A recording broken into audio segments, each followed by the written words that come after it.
Greetings, everyone, and welcome once again to another Monday edition of To an Imperfect Union.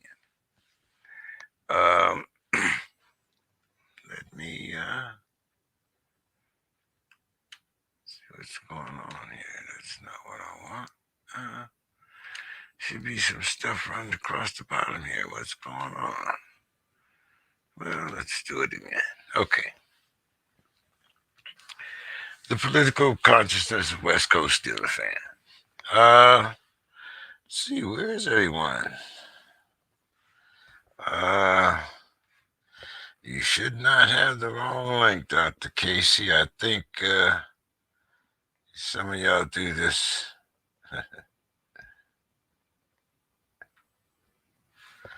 Okay, let's see. Where are you?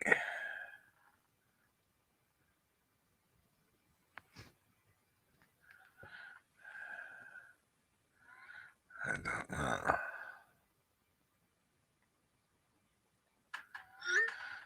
Okay. I'm not sure whether you had the wrong link or not, but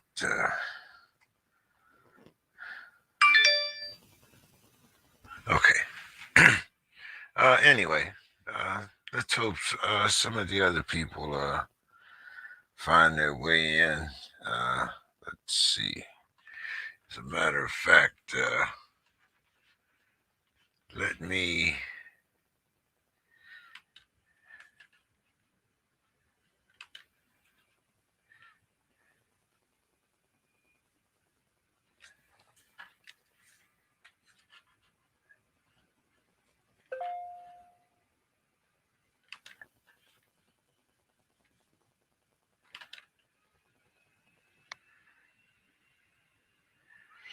I'm not sure.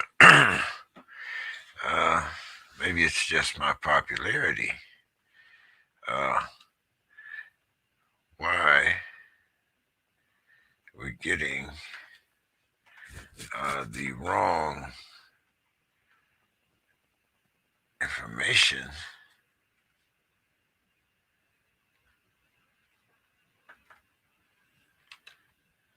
when sending out the invites. One of the there's a couple things that I'd like to touch upon tonight, and hopefully, let's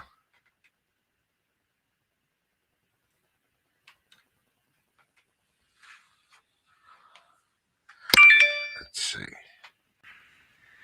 Okay, I see Dr. Casey's there, and not sure where Miss Sims is, but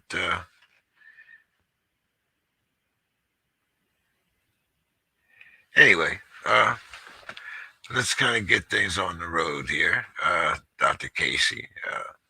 Dr. Casey, how are you doing? Come in with How y'all doing tonight? how's everything, Dr. Casey? It's going pretty, well. I don't like to complain too much. Okay, I see all the love signs around and all of that, and I see. Did you just get off one of your podcasts, or and I'm looking at all those certificates up there. I'm not, so I know that those letters behind your name have a certain sense. Is it a certain? I know it instills a certain sense of pride, but does it also instill a certain sense of confidence in the people that you interact with? Um, this is like a goal. Like back in 2000 and probably about 8, I decided that I decided that I wanted to get a doctorate degree, and the opportunity just opened up for me to pursue it. All the rest of the certificates is really more so for other people's confidence, because I am who I am and I've been doing what I do for a very long time. But other people need that reassurance sometimes. So I just kind of helping other people. Okay. Feel comfortable or confident? Mr. Scott, how are you doing this evening? Well, I'm doing very good, very good. I'm just honored to join you, good people. The weather has heated up here. Boy, it was all 20, 22, 23. Wow, I didn't have to hold my shoulders up outside, so things are looking up. Wow. Yeah. It's been a while. It's been a while, just a thought. But uh, Brother Umar, you are down there in Baltimore. It's a little chilly down there too, isn't Yeah, it's real chilly. it? Yeah, man. But Yeah. I noticed that it wasn't chilly enough for you to stop. Excuse me, to stop your food distribution Oh last no, week. oh no, that has continued. You know, for 3.5 years, that's what I've been doing. Hey, and I'm saying, look, I hooked up with another organization called We Our Us, and they donate maybe 5 to 6 pallets of fresh vegetable and fruit that are boxed. So tomorrow, I mean Wednesday, I do it. This Wednesday coming, and once a month they come with me, and they donate maybe 5 or 6 pallets, so of 70 on a pallet.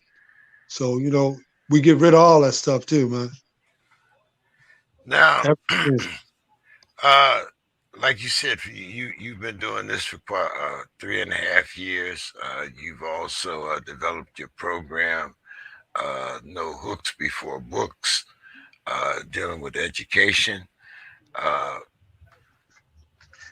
and there's a lot of good that you do around your community. Now, I'm going to get to a specific question here in a minute, but Mr. Scott, Yeah. uh, you've kind of been on a a kind of goodwill tour of your book and the history of Black Minneapolis. How's that been going? It's been going excellent. I've been on several shows. We have some big things coming up for Black History Month, as we always do. And as you know, our book, Minnesota's Black Community in the 21st Century, won a national award, the R. Wayne Pace Human Resource Development Award. So it's the momentum is really going, and especially as Minneapolis and the St. Paul area has been really a focal point of a lot of things going on in our country, especially with the police, since this is the headquarters of the George Floyd, Derek Chauvin, and now the trial is going on now of the other three officers. So now that's going on in federal court in St. Paul. So a lot of good things. A lot of focus here on the Twin Cities. And I actually just returned yesterday. I was in Chicago for the last 4 or 5 days. My cousin Sharif Adkins is an actor, and he was in a play called Gem of the Ocean. It's just, I mean, I can't tell you the experience of knowing this little boy as a little boy and seeing him on stage. It's an August Wilson play. And I tell you, the actors, it was like a special premiere that they invited me to Chicago to see this. So I'm still kind of wound up by that to see Sharif do his thing and all the actors. I mean, it was an incredible experience to really see that. And they had an after said, matter of fact, it looks like I'm gonna probably be heading back to Chicago. I like the sights for some reason in Chicago. Everything, the after thing, everything was looking very good in Chicago. So uh, I was joined by some of my cousins who live in Fayetteville. They're from Chicago, but they went to Morehouse and they stayed in Atlanta. So they came up and they want me to come to Atlanta. They said the sights are even better in Atlanta. So we'll have to see about that. So yeah, I'm on a real roll with our books, with our and one other thing I'm doing is I'm planning with my family, my father-in-law's 100th birthday. He is a veteran. He is the still head of what's called the Johnny Baker Post, VFW Post, here in the Twin Cities, as 100 years old. And so we're planning a lot of things with the TV, with the so yeah, we're on the move up here in Minnesota. Well, I have to thank you for two shameless plugs there because August Wilson is a Pittsburgh native, just in Oh case yeah, you didn't know. oh Yeah, yeah, of so course, oh yeah. yeah, and we do have a series of his plays that come out here to the Globe Theater in San Diego. I thank you for that shameless plug. Now I'm not sure about that Chicago thing. You might need, according to national headlines and Fox News, you might need a bulletproof vest if you go walk around Chicago. I mean, Now, you James, you know good and well they make it way worse than what it actually is. Thank you, Dr. Casey. You know dang on well they did that when we was in Iraq. They made Iraq seem like it was just all hell, and it was like not that as bad as they was making it seem. But they always paint the picture way worse, Let like them tell it. to Let invoke them the tell it. fear. Yeah. Hmm. well, now I'm glad you said that because someone was on TV this week talking about all of the jobs that have been created, talking about electric charging stations being built all across the nation, and how h- our economy has grown within the last year. But we have Brother Umar that has been distributing food for the last 3.5 years. Now, I mean, Brother Umar, when I don't know if you're political or not, but I mean, I know you had to hear about all of this economic growth that we have been through, and yet Not in my community. and yet you still are distributing food. You have organizations donating food. Where has this economic growth impacted our community? When I say our, I'm talking about people that look like us. Yeah, well, I guess we still waiting on it because from where I stand and what I see, you know, we need some help, man, and, and and that's what I've been doing for the past 3.5 years is filling in that food desert that we have there in Baltimore. Because if it wasn't a food desert, you know, I don't know why this food is there like that. And I'm saying they look forward to seeing me every Wednesday. You have a Facebook page where you show every Wednesday these That's right. people line up That's right. and That's right. and you never have anything left over. I sure don't. So I don't know where this economic growth has come from because it hasn't affected the area that I'm in. I don't believe it.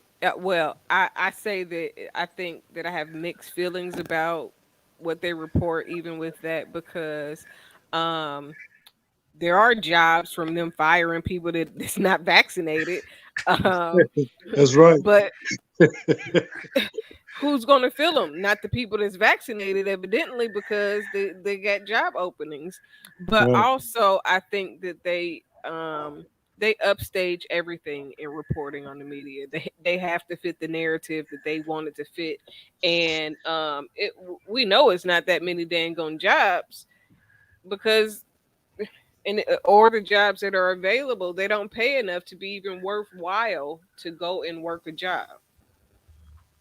Now, And now, something interesting happened to me this week because I go to physical therapy 3 days a week, and there's a very small coffee shop.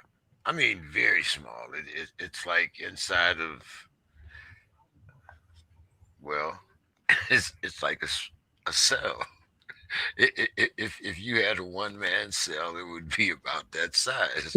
But but but they operate a business out of here, and there's usually like two young ladies, and sometimes the manager there, and sometimes the manager is not. But they have job openings. Okay. And the first thing I asked him was, how much does it pay? And the state of California has raised the rate in California to $15 an hour. Now, that's not, the federal government is still somehow at, was it 725 or whatever? You know, I, my point being, Mr. Scott, I know from talking to you and various other people in your city that there are food deserts in your town. There are food and educational deserts in your town, but there are also jobs in your town in the construction area. But I have to, we've also talked about how that construction has demolished the former black neighborhoods while leaving them without the spoils or any of the jobs. That's well, right, right. As your guest was saying, in Baltimore, and an example here in the north side of Minneapolis, which has always been a historic enclave of African Americans, blacks in the Twin Cities. There's a food, like I guess people have stores like Kroger, and I don't know what they have in other areas, but I mean a chain. We have one called Cub Foods, and the one in North Minneapolis, they're getting ready to close it, and they say they're going to close because there's so much theft that people are stealing so much food out of there they can't make any money. So, I mean, as a gentleman, Mr. McDowell was saying, these food deserts. Now, that's the only supermarket that I know in the near north side of Minneapolis. Now, if they were to close that, it was closed during the George Floyd. They hit that real hard during the George Floyd riots, and they rebuilt it back. They rebuilt it back, and now they're looking at closing it now because of what they're saying is people are stealing. They were stealing all the food. They can't make it's not a viable business in that neighborhood. So, is That sounds like a reason to just shut it down so they can relocate. yeah, Gentrification. so there's so many things that are hitting us from so many avenues, from so many ways that and then again, as you were saying, James and Dr. Casey, about the vaccine, about now they've got a mandate now that if you go to a restaurant, if you go, you got to have a card, you got to either have a test. So when I got back from Chicago yesterday, my brother and I, they call him Walter, the secretary of Sports Insight. He's on the radio talking, so me and the secretary, he loves the Utah Jazz. So we always go see the Utah Jazz, and we usually see the announcer, Ron Boone, who's an all-time scorer of the ABA. He's the announcer for the Jazz. So we go to the game, and my brother won't get vaccinated. He said, I'm not taking it. I don't take no shots. I'm not doing it. Okay. So I said, now the man said, if you don't have a card, if you don't have a recent test, now he tried to take the test, but he said they sent it to him by email and he couldn't get his test, get the results. But at the last minute, they told people, we will test you at the game. And so we go to the game, and they had us go to a special little window, and he had to take a swab and do a test. And so the lady said, okay, well, the test is $45. I'm like, what? $45?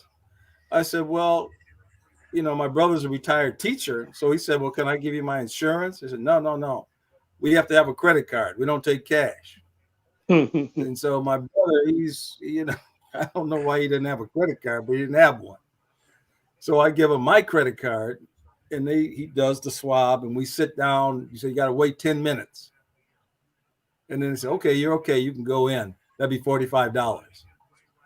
So his take is a lot of this stuff is just spinning because everybody that was in there, they passed a little test. They paid the $45 extra, Mhm. on top of your ticket. And so he said, "This looks like a Fred Sanford movie, a scam. It looked like one of the Mhm. Fred Sanford scams." And I'm like, "Well, I mean, I had my card. They just glanced at it. They didn't even really pay no attention to the. They didn't look at I the went date. to a concert for my birthday and I went and got my COVID test at the CVS or whatever. And I went and I'm trying to make sure I got my paper. They ain't bit much more look at that paper than the man on the moon. They just was all right, go ahead. And I was just like, well, Yeah, damn, that defeat the whole purpose. I'm wasting my time. and their thing was like the $45 was really the thing that they were. That's what they wanted, you know, But in it this little sounds room. like you know So how they do. They find a way to to exploit Also, you for your money, and they gonna charge you for every little thing that you get too. But let's get back to the original conversation about this economic boom that What? the United States seems to be going through as far as it, jobs. it Now, seemed like you're the brother, only one that heard about it. I didn't hear about now that's what I was going to ask you, brother McDowell, because as I mentioned before, one of your programs is no hooks before books. I believe I had that right. it. That's right. Okay. And one of the goals of your program is to make sure that these young kids become employable as well as just getting them off the streets. It's not just about just getting them off the streets. There has to be a purpose for it. Right. So, you know, I mean, it used to be. Now, I know things have changed. Because when I came out here in 2003, you didn't, you put all your information online, and then the employer contacted you by email for you to have a personal interview or whatever it is. So I have to ask you, Brother McDowell, have employers been kicking up your doorsteps looking for these young black men to be employed? Nope. Nah. Nah. It's a joke, man. You know. See, COVID has shut a lot of small businesses down. Because if you can't go in the business, they can't make no money. So I don't know. I don't know nothing about that for real because if there are jobs that are out there, they're not in the they're not in the area where I'm at. Now, and once again, I have to ask you, like I said, this little small business, it might have been part of a chain of little coffee shops, little pop ups, or whatever they are. But is there a $15 minimum wage in the state of Maryland? They trying to get it there. It's not there yet. Not in Georgia either. So I got a question. Are they still giving businesses money for the lack of employees or whatever the case may be? In California, yes. Now, I can't say that it's a federal program, but I do know because it's called. You might have one in Atlanta, but it's called neighborhoods, and you post different things from your neighborhood, whatever your neighborhood is, and yeah, there have been a lot of small businesses posting that funding is available, uh, and I some of mean, the small. because that sounds to me like if they are still doing that, that would discourage people from hiring people if you get funding for um Right. having the lack thereof. Well, the maybe it, it's not kind of trending all over the nation as it is here in California, but a lot of people, like you said, they've moved on, especially when it comes to the restaurant business. And I'm not talking about the Hmm. I'm not talking about McDonald's. I'm talking about fine dining restaurants Hmm. Right. where where people can make a decent living. Now there are a lot of those being, I can't say refunded, but they do realize that instead of having uh, 25 waiters at one time, now they can only employ 10. Hmm. You know, uh, not as many tables, uh, safety regulations, COVID, all those different things. As you See, said. but then they sometimes they be basing them numbers on the unemployment rate, and a lot of people were filing for unemployment that were not even employed to begin with. That was, Right. Right. Well, self-employed filing for unemployment to get the benefits. well, a lot of states, I know out here, a lot of states, those benefits have ran out. Right. Which along with a lot of other things, such as child care, for Hmm. instance. So a lot of programs that people were originally getting paid for, a lot of those are now running out. So you know, my biggest, I guess,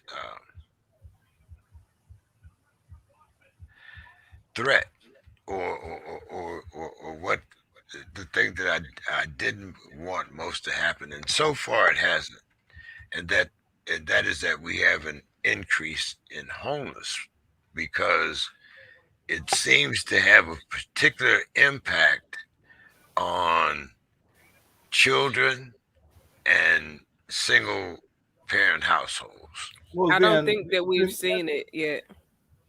but those Well, things, it's to me, going that on makes in it like Baltimore. welfare. That makes it like a Go, welfare. well, go ahead, Brother McDowell. Yeah, it's happening in Baltimore. You know, it's more. There's even more homeless people in Baltimore. Even a lot of whites. I mean, I You know know, that they were. Well, when I say homeless, I mean I'm talking about everybody.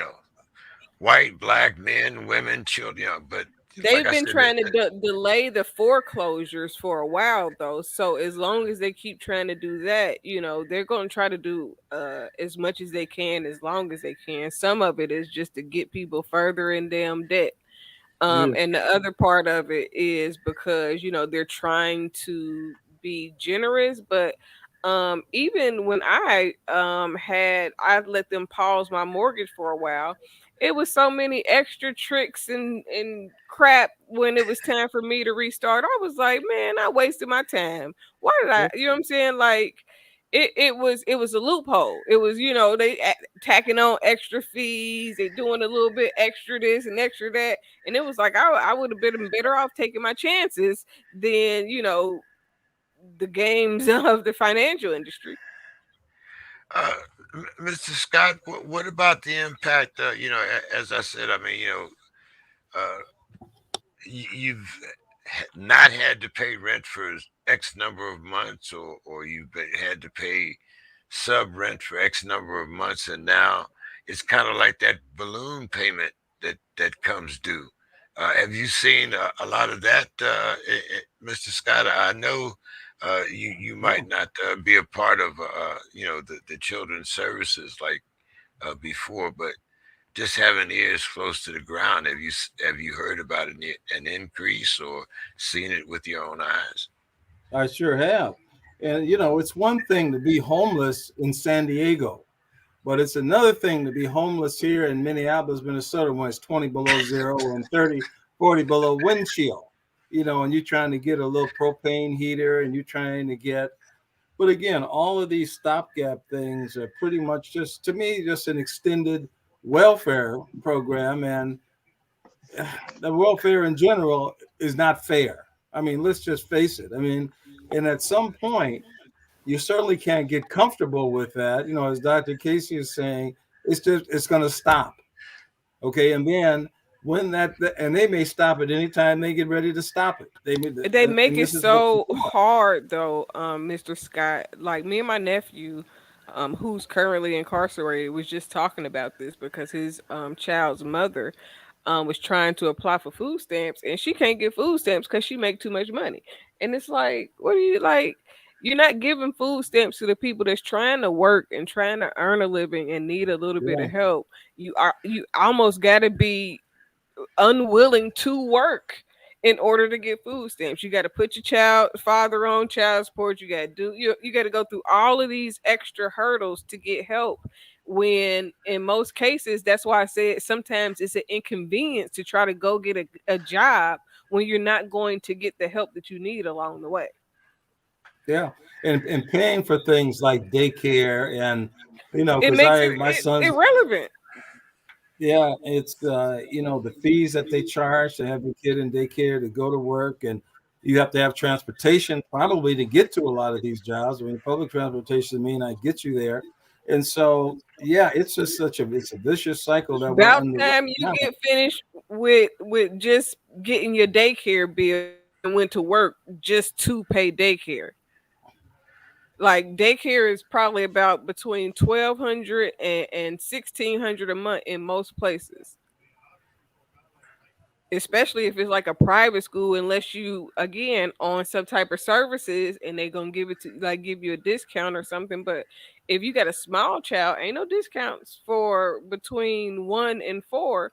When I had 2 children, I literally was like, it didn't make sense to go and try to work and put 2 children in daycare when it's gonna cost me so much money to put 2 children in daycare. Was like 2,400. I'm not doing that, and Mhm. I'm not gonna send my child to just any school just so they can be out my face. That just didn't make sense to me. Um, you spoke of the homeless there in Baltimore. I mean, uh, it might not be as cold as Minnesota temperature wise, but you got a little thing there called the Chesapeake Bay too, brother Yeah. McDowell. So I mean, I don't think winters are that easy in Baltimore, but Oh no, they are. The air, man, blowing off that ocean and blowing off the bay. Oh man, and plus we had the inner harbor. We got a harbor too, and the water blowing off that inner harbor. Man, I'm saying it gets very, very cold. You uh, know. that's why I was asking you about this week because we see big storms heading up your way and whatnot. So what do you guys do? When you had that kind of inclement weather. Well, people still come to the gym. People still get haircuts. I run a barber shop, and Okay. and I open up the gym. They come. I shovel the snow from in front of the gym. And make it easy for them. But this pandemic is really bringing people out. They tired of being in the house. And they want to do something. So like as far as my program, we never really shut down. When it was the limit, we did the limit, and when it you know was in full circle again, we opened up. You know, and I'm saying I've got more kids in my program than I had before because I guess the parents are getting them out the house and getting them into something. You know. Now, uh, how do you handle that in Baltimore? I mean, we see in so many places where kids have to be masks, kids have to be this, kids have to be that. What type of are there any restrictions that you put upon your kids? I mean, I know you also run a boxing program, and Right. it's kind of hard to spar with a mask on. I mean, Well, here's my thing. You're not going to come to the gym if you don't feel well. You're not going to work out if you don't feel good. You ain't going to come if you don't feel good. So, I have no cases of anything going on as far as the COVID, from my program.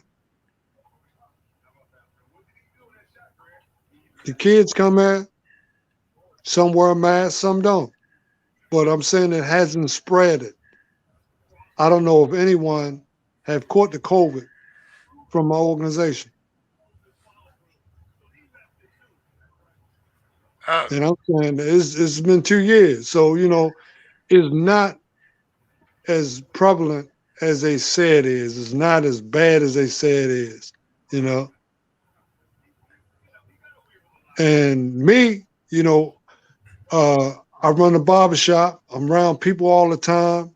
I've had my mask on and everything, but I'm saying ever since COVID started, no one in my house or in my family has caught the COVID. But have they been vaccinated? I mean, is there any Nope, kind of vax mandate nope, or I mean, let's nope. straw poll of the four of us right here. Who's vaccinated, who's not vaccinated? I'm not vaccinated. Yeah. I am, You know where I I am. stand. and we don't we know Dr. Casey's not We vaccinated. know, we Vaccinated. know. But I mean, So that's such an it's kind of interesting point.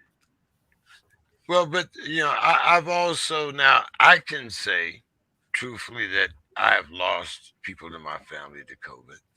Now, One, was it from COVID directly, or was it no, from They something had else pre-existing conditions.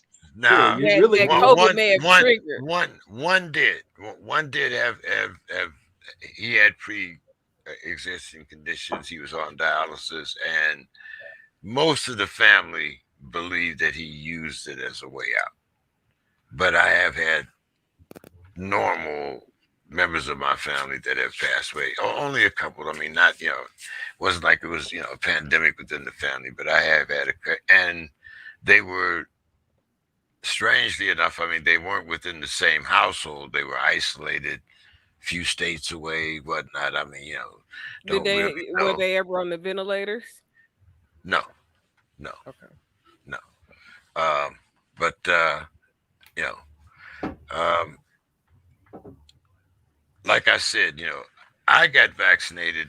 I didn't really get vaccinated for you. I got vaccinated for me. That was a personal choice, you know. Just like hey, yeah, I feel it's your choice now.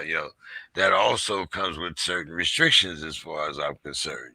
Like I mean, if you don't want to get vaccinated, then like I said, there are consequences. If I go and rob a bank, there are consequences. Well, if I get caught, but different question there.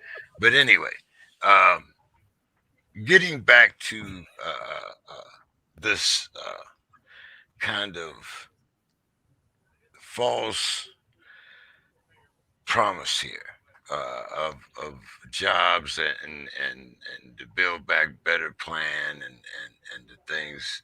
You mean politics? Yeah, yeah, and All the tricks. and, Right. and let's not get it twisted. I mean, I realize that the Democrats are just as shady as the Republicans and vice versa. All of them work together. Right, right, Hmm. yeah, right. I mean, and I understand this. It's kind of like the lesser of two evils because I don't have a personal choice. And I think that's something that we all kind of lose track on is that even though we have all of these candidates, we don't really have a personal choice.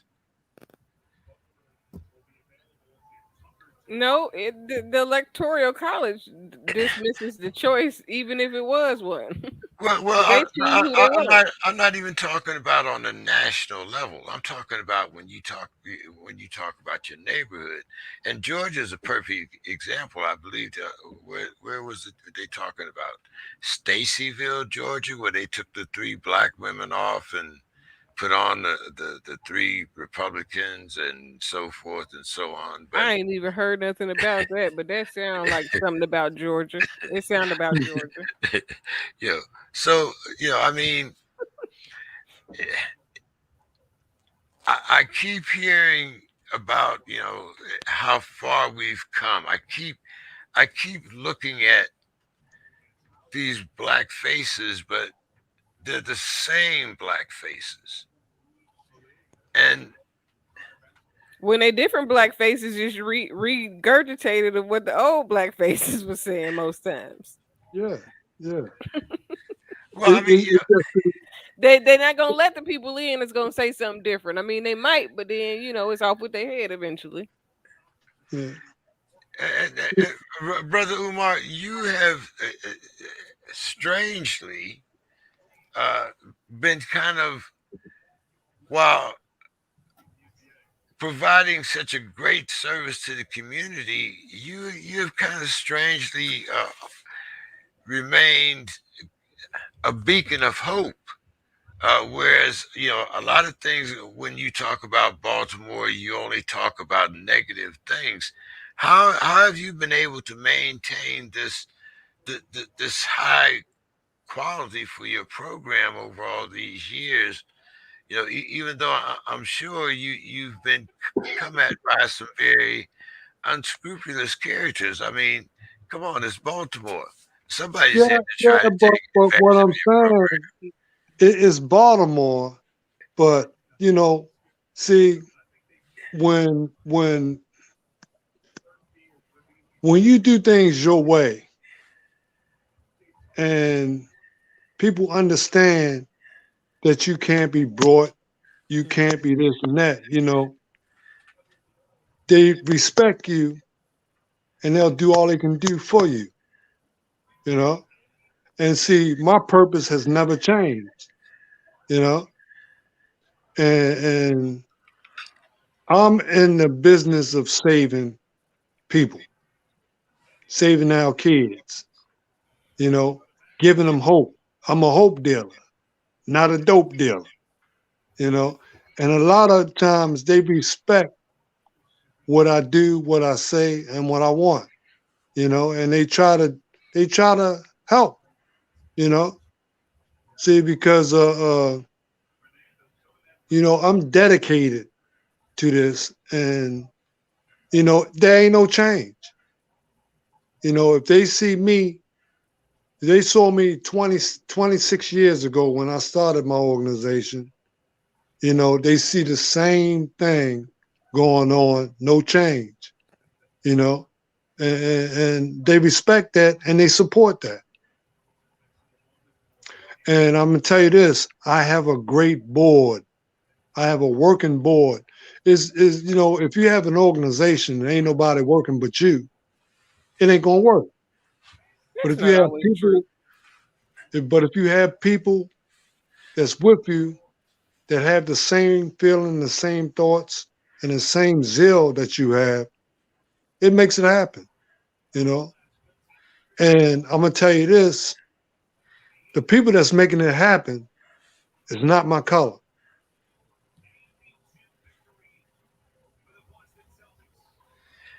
Now, it's interesting that you said that because I was going to go to Mr. Scott here next because in a lot of black neighborhoods, and you were talking about the. Did you say it was your uncle that was turning 100, Mr. Scott? Uh, Mr. My Scott looked like he's father-in-law. frozen. Oh, your It's my father-in-law. father-in-law. What date was that? Can you hear me now? Yeah, hmm yeah. hmm What date?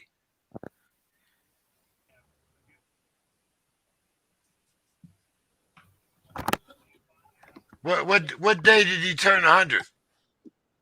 Oh no, he's turning 100 in April, and we're planning the big celebration, in Oh, okay. advance of that. Yeah. Okay. I turned 75 Friday. That's why I mentioned that. But Well, with within that time, you know,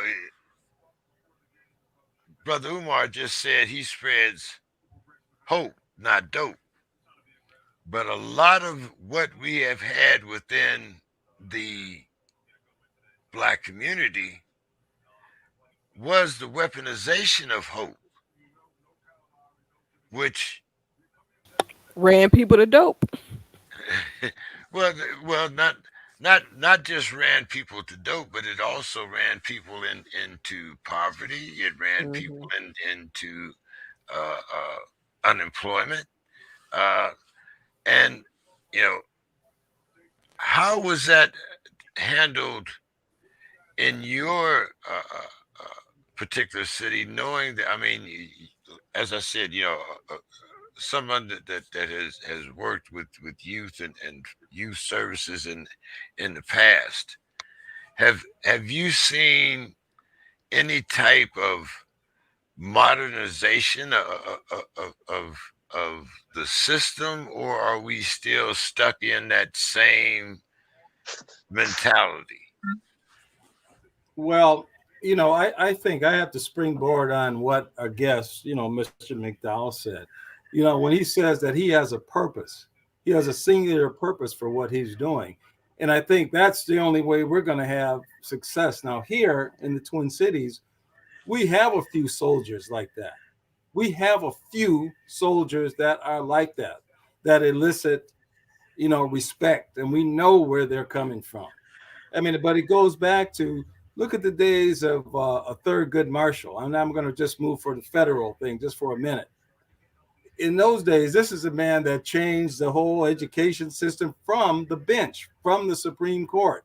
Now, we've had a man on the Supreme Court for I don't know how many years who doesn't even open his mouth. He doesn't even open his mouth to say anything, to change anything, or to help His anybody. name Clarence.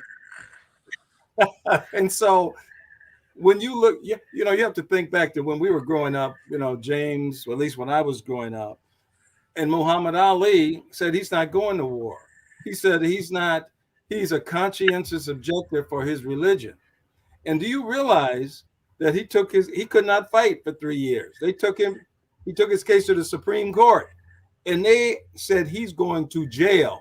He lost, and then they recused, Thurgood Marshall. They said he can't be part of it. He can't weigh in on it because he had helped Muhammad in the case years ago. That's what they said. So he didn't even have a voice in that matter. And so they had convicted him. I mean, he was on his way to prison.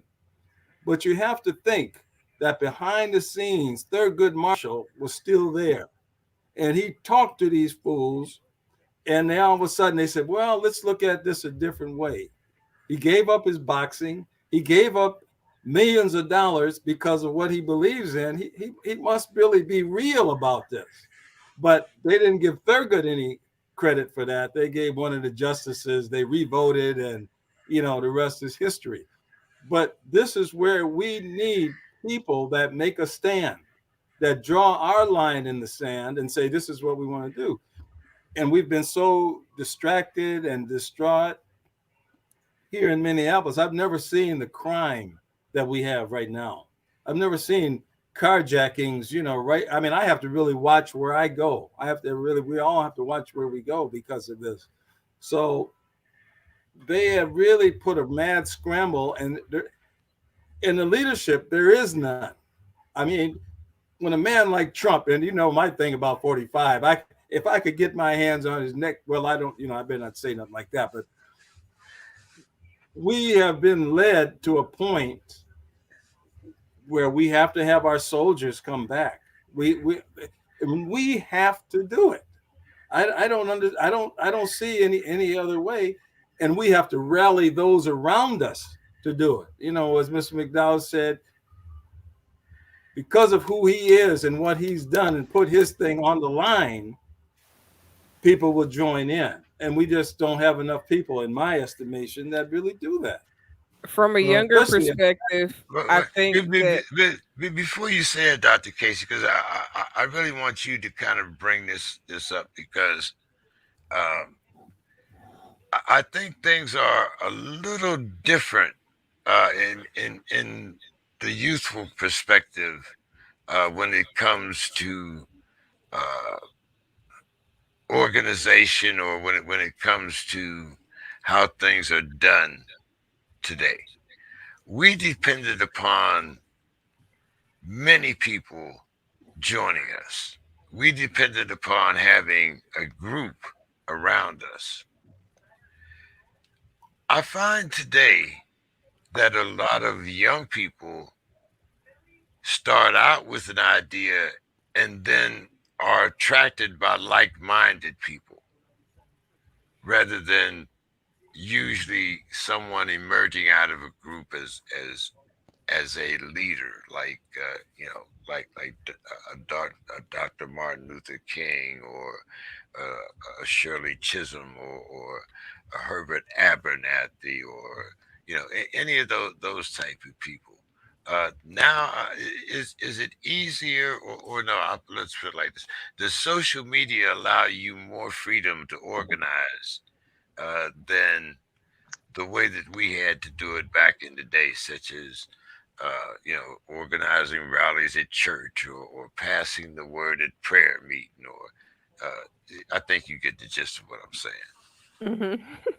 So, a couple of things. First, when you talk about foot soldiers, you have to think about the people that are willing to be bought if the price is right, and the people that are not willing to be bought. Then you got to think of the mindset of those people that are in the street that's not willing to risk their street life for whatever the means is for a unified success for people that live a legit life. But then you got to also think about how many people on payroll to be snitches, because that affects the community a whole lot more than we give credit and account for. Because even if you think you got people that are foot soldiers, but they really working with the feds, is going to defeat the purpose. They may not even directly be working with the feds for political issues. It may be on some other stuff. But if you get the wrong person making the wrong deal, people be living their own personal lives in addition to whatever it is that they do professionally. So that puts people in a really messed up position. When you think about Andrews down in Florida that got caught up in the hotel with the sex ring, cocaine, and his wife is at home, and now he didn't have to come out as bisexual. That type of thing, it really makes a difference when it comes to what is considered leadership, because a lot of black people are looking for strong black leaders. And when sexuality comes into the forefront, sometimes they're not looked at as strong black leaders because it's just not supported that much. It's not respected if you don't really take a stand for whatever it is that the community is going after. And then there is single leadership in places. When you think about Killer Mike, he does his thing politically. When you think about Ti, he's in and out of political conversations. When you think about uh, Ice Cube. There are people that try to make that step, LeBron James, but every time that they try to make any type of step forward, it is somebody with that whip and chain. Hey, get your ass back. You're going too far. You're doing too much. And every yep. time it's always something that blocks that sense of progression, or that muddies the water to the progression and makes it look like we not making no moves. So it's a Right. lot of moves being made sometimes that can't be done on the forefront just yet. Sometimes I know for what I push amongst the people that I deal with, it's a joint effort, and then it's also single effort. So collectively, we all collectively help each other to succeed. We all collectively give back. And then whatever you do individually, in addition to what we do collectively, that's on you. But if I help somebody in my business, they owe down. They got to give back to the community. They got to feed into people. They got to do something positive with instead of paying me. And this is crazy. People won't get it. People say I'm crazy cuz I'm sure I've missed millions of dollars. But I would rather you, instead of you giving it to me and now you think that I owe you because you paying me and now I can't say this or I can't do that and I got to be a certain type of way. We not doing that. You go ahead and you give into the community. You go ahead and you make some real effort so that one, we take the leadership back. The people that's leading is the people that's feeding. If they eating from you, guess what? They gonna listen to you. So if we begin to put ourselves in the financial position that we've come to now that we have billionaires, now that we have more millionaires, now we're in a position to financially do things that we could never really do before like that. But we can do them now and we can be more effective both individually and as a collective. So the ability to use social media kind of goes into that because I really don't interact with a lot of people purposely because I don't want to get caught up in no shit. So I interact mostly through social media because it's easier for me. I don't have to worry about my anxiety. I ain't got to worry about stress, and I ain't got to worry about no mess because can't nobody come and ask me about nothing that no ain't nobody seeing me with or seeing me around. So I've done things to protect myself in a way, but at the same time, the overall goal, like even with speaking freedom, is to help people grow at the core of their souls. Is to feed them the knowledge, the information, the understanding as much as they're willing to take in and apply. Because if I give you information, I can tell you all the research in the world, but until you go look it up and verify it for yourself, then it's just, information that I'm telling you. But the goal is to feed people the information and make them be like, you know what? I need to go look that up. That sounds like I need to know a little bit more. But people have to take that next step. So you can create leaders, but the leaders have to lead in such a way where people can actually follow them, and it's not going to be a mass following for people to start changing things. That comes like over time, and sometimes it does have to get worse in order for it to get better. But once the progression begins, you'll be able to see it, and then 5 years from now you'll be like, oh, now I see what happened. Now I see where the changes have actually had some type of effect, because it doesn't happen instantly. When they say it's more jobs, that shit don't happen instantly. When they say it's no jobs, it's not something that just happens overnight. It takes time for you to actually see the results of the efforts that you put in. That's right. You want to comment? Go ahead, brother Omar. No, no, I'm saying she right. She right on point with that. You know, You see, maybe once again, I'm kind of pessimistic because it used to be to me when you went to war or you went to battle, you took assessment of the men around you, the people that are going into war with you, and you kind of knew, or okay, Only but so much though. but usually you knew beforehand, that there were certain guys that might not follow the training.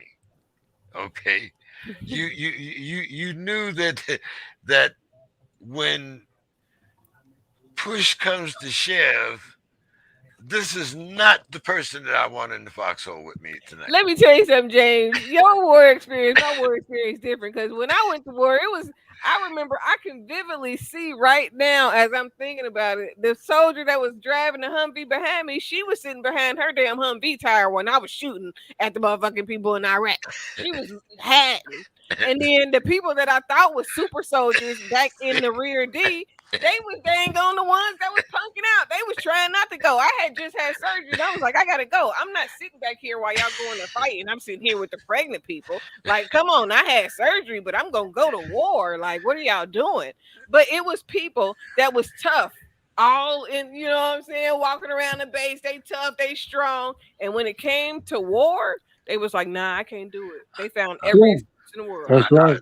look, look, like maybe it was because within 2 years of the fact that I had left the war, I was in the penitentiary, and it was also that same experience, like you said, the guy that all doing the pre-trial motions and all that, he was Mr. Tough Guy, but 2 days And after you was in, folded. but 2 days after you was there, he was somebody's little girl, so Yeah, yeah, but you know that saying, man. Everybody want to go to heaven. Nobody want to die, Right. right? Facts. yeah, everybody Yeah. want to be a gangster, but nobody want to do the time.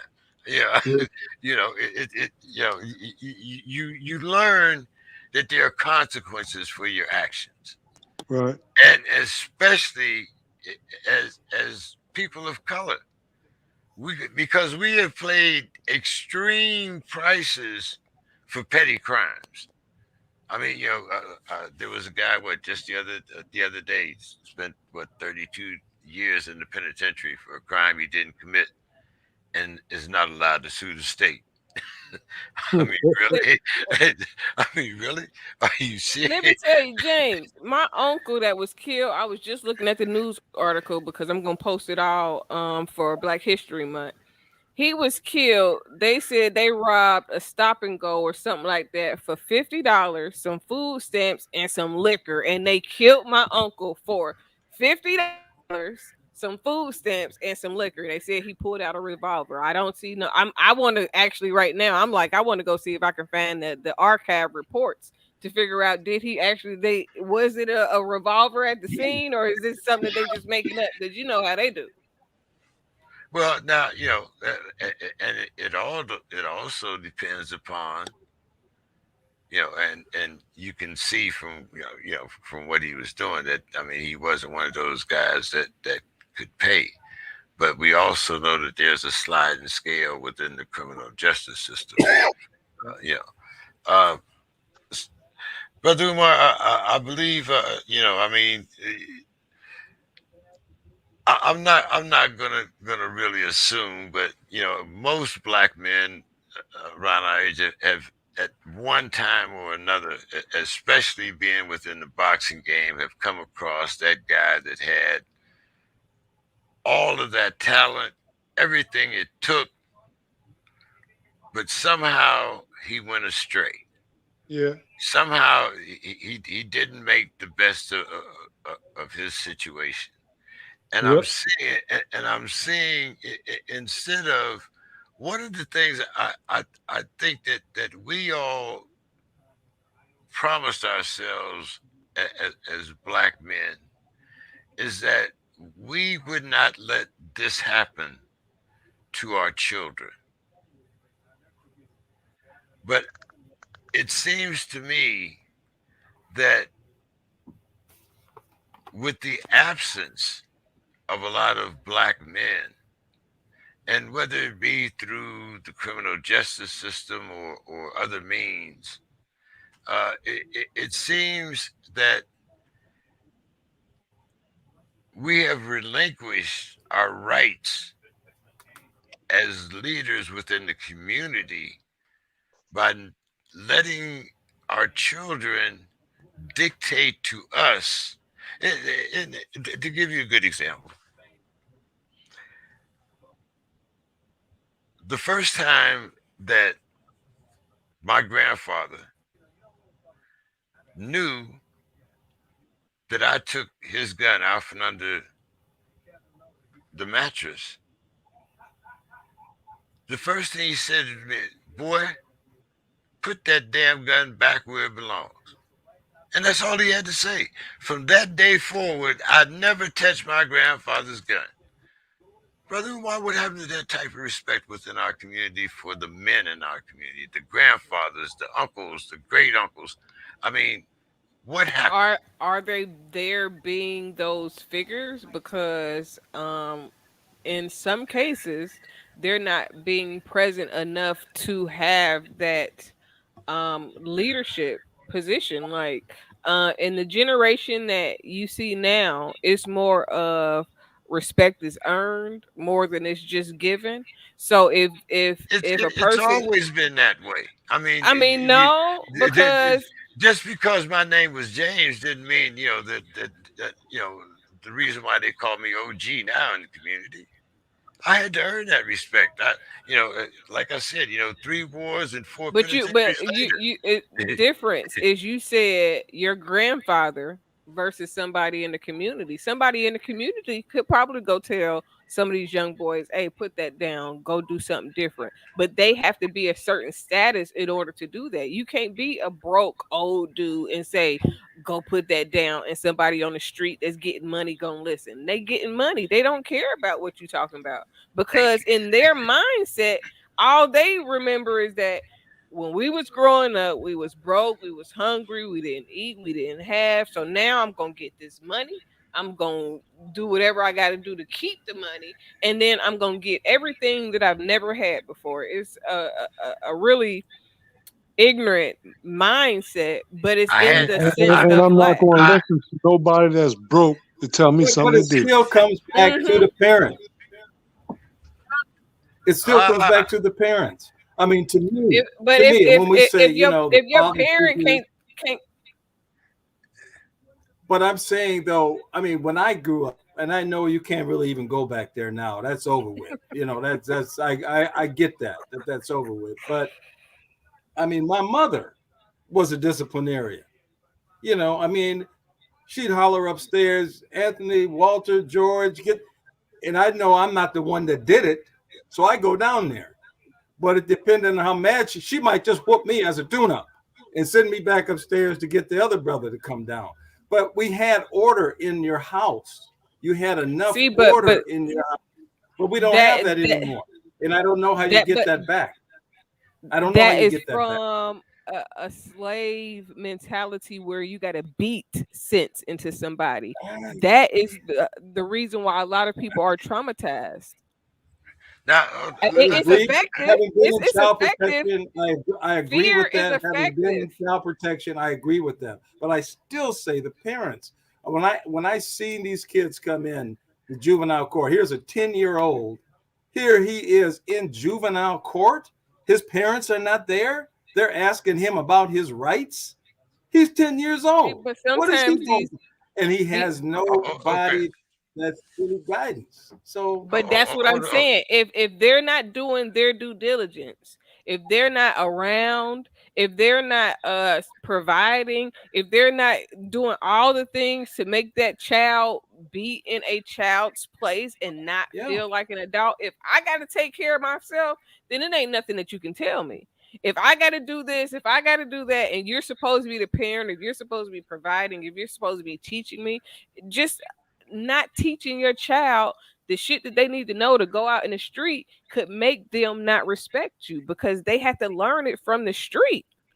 It's a Oh, lot of factors that when y'all were growing up, y'all couldn't question y'all people. Y'all couldn't do a lot of things or else y'all was gonna get y'all ass whooped.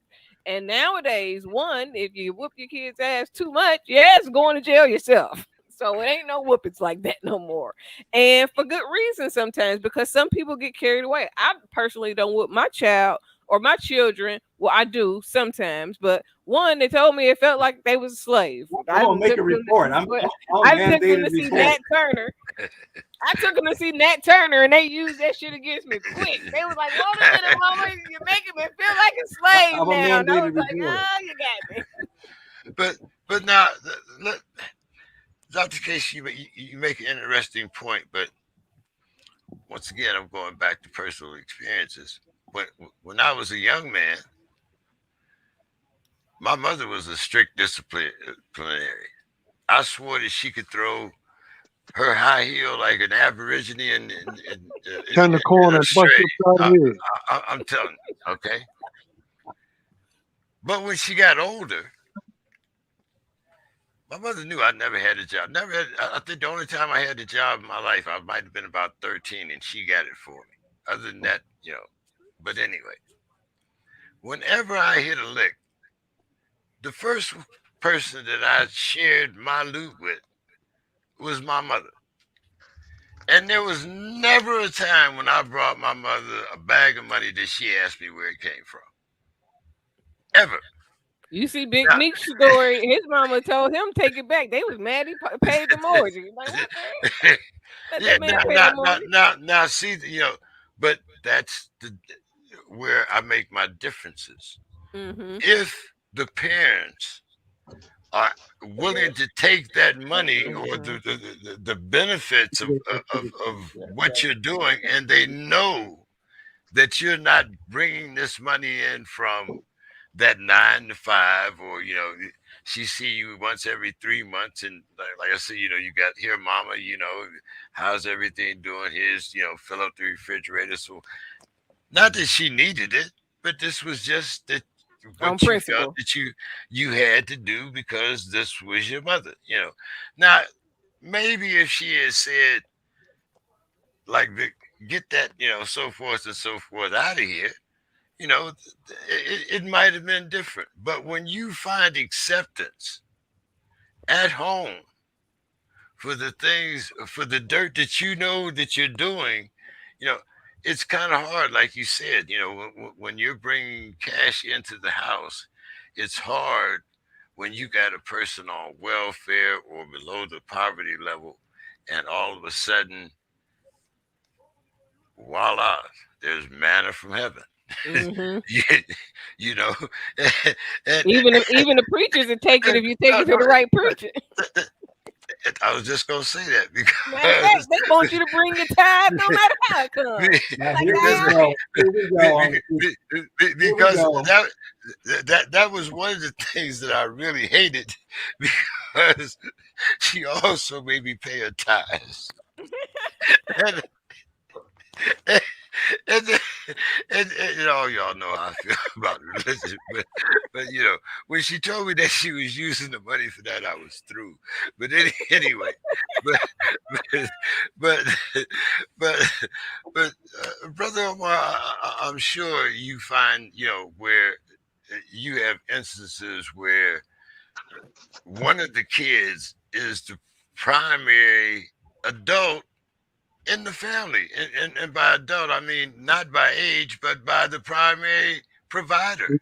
Yeah, responsibilities. Yeah, yeah, yeah. I see that. I see that all the time. I see it all the time. And all I can do is just say, you got to be careful, you know. And it is just crazy, man. You just feel so bad for these kids, man. And all you can do is be a support system and just give them mm-hmm. some good advice, you know, and just tell them to watch out, you know, Yeah, because you tell you never better know tell what's them going put to their happen. money up.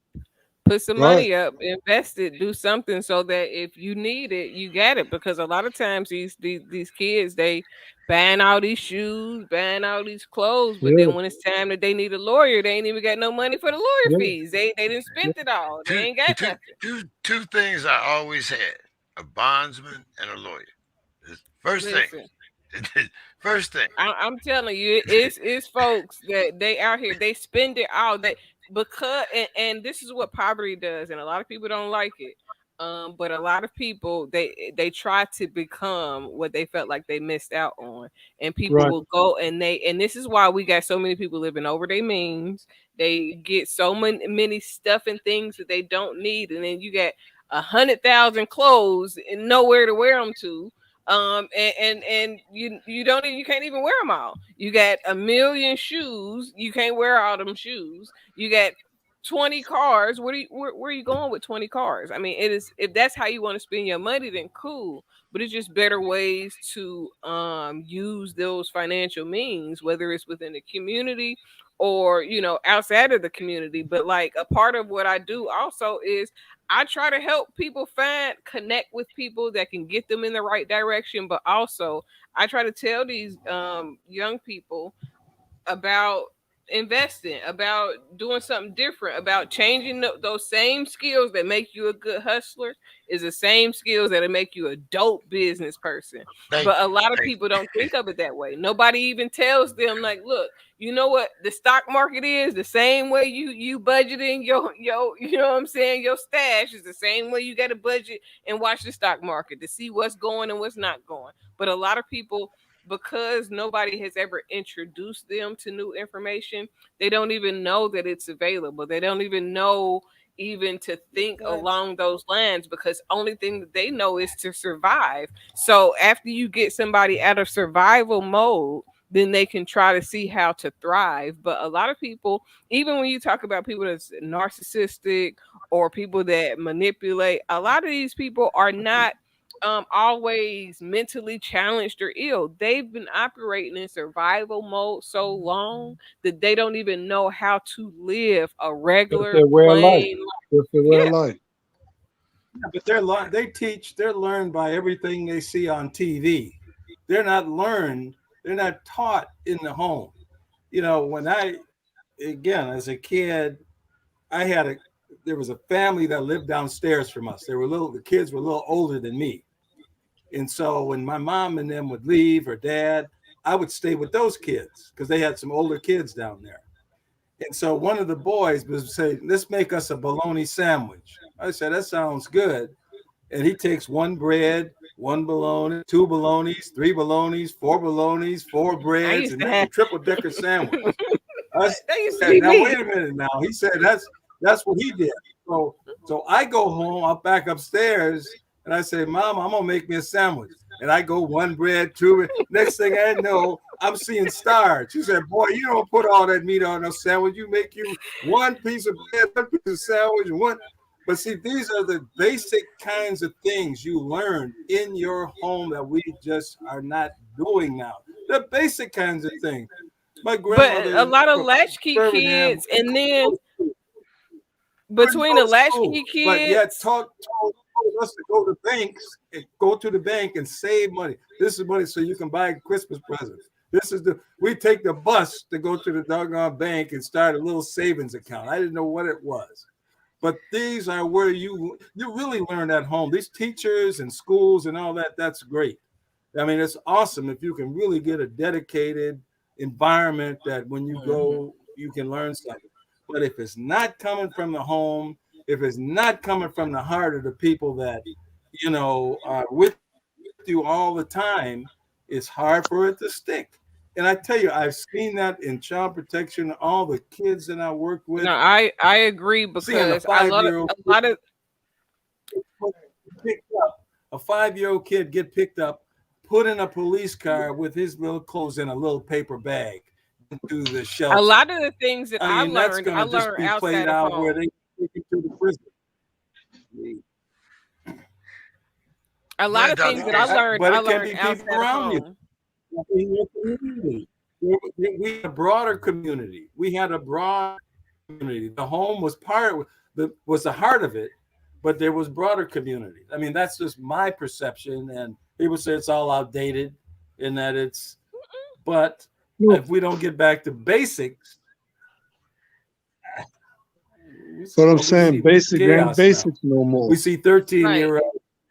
The whole circumstances, Yeah, the environment has changed. yeah, But when you talking about yeah. when you were coming up, your mom was probably not as away as parents are now. She definitely probably wasn't on drugs the way that they are now.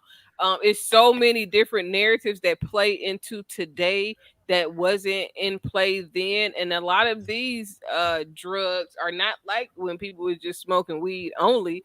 Now they doing things to be totally out of their mind. They don't want to think about where they've been, where they come from, the things that they've been through. So they're doing, and then a lot of these parents are not raising their kids. They're putting off on the grandparents. Yeah. So, and then the grandparents, they too old to do everything that they Yeah, did when they it's was all that. young and they was on your ass. They ain't got it in them no more. and the Look, laws are different. Yeah, Grandma that can't do too. grandma can't do the same thing no more. Yeah. Right, look, right. look, look, but check this out. Listen to this story. Now, I know since I've been doing my organization, right? I know I done came across at least maybe 10,000 kids over the 25, 26 years I've been doing this. Okay. I find out that my granddaughter is in foster care, right? So, I'm feeling bad. I said, damn, like I'm looking out for all these damn kids in this city. And here I got somebody that's in the system. So uh, I try to get her. So I get her for a minute. But she was so messed up, from the situations that she's been in. It didn't work. After 2.5 months, I had to give her back to the system. See, And I'm and, saying it's really crazy. She was so messed up, man, that and see, the system didn't follow up like they should have. She should Mm-mm. have been still going through therapy, and she should have still been on some kind of anxiety medication or whatever. But they didn't provide that, So see now, brother McDowell, I got to kind of comment on that because I came through the system at a later date, but when I was younger, because of the mental stigma within, especially within the black community, hmm I was a Ritalin kid. I had hmm so much, when I went to school, because when I was in first grade, I should have been in another grade or whatever. However, I was on a faster learning curve, and my teachers weren't up with that, so they put me on Ritalin to keep my ass down. And I hmm stayed on Ritalin until I was nine, about 9 years old. hmm Now, so when you speak of putting kids on medication, you know, uh, we have to make sure that we're doing it for the right reason. Yeah, but Uh, see, here's why I say that, right? See, when you're a kid and your parent was pregnant with you, and uh, their parent were on drugs, yeah, well, you're gonna come out. yeah, You're gonna come out with yeah, yeah, Some other challenges. yeah, right, that's a whole different story there. Yeah, right. So that's where I'm at with that. That's yeah, where I'm at with that. You yeah, know, I mean, counseling and would help, but yeah, in a lot of situations like that, depending on the environment that a child comes from, it's a right, lot of love and interaction and showing that you care before right, you can actually put discipline into play. And I say that from a place of experience because what I hmm was saying earlier is I didn't learn a lot of things from home. My mother was not really around, and then she was like hmm flagrant when she was around. But hmm um, everybody couldn't tell me what to do either. After right, being on my own for so long, you couldn't just come into my life because you had a title and tell me what to do. You had to show me right, that you cared for me before you could actually discipline me. And a lot hmm of times, children don't know you care.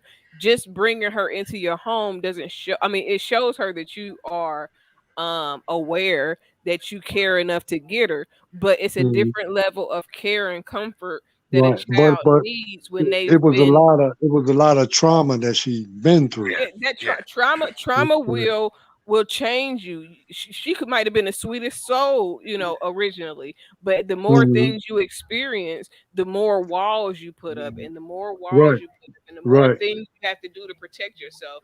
And right. now, unless a person has proven that they love you, you gonna cuss them hmm out. You gonna act a fool. You ain't gonna listen Yeah, to them just yeah, because I don't know if I can trust you yet. I don't right, know if you're going to protect me yet. I haven't right, gotten close enough to you to really see who you are to me because a lot of right. people always say that they got you, they love you, they're gonna protect you, they're gonna do this, they're gonna do that, Sure. and then it's no follow through with it. Yeah, So when you're used to but people it's not more following difficult. through, it does. I have trust issues now because of people not following through. So, I'll listen to you. All right, I hear you, but I'm not really, what I'm saying, engaging until I see you doing something. Right.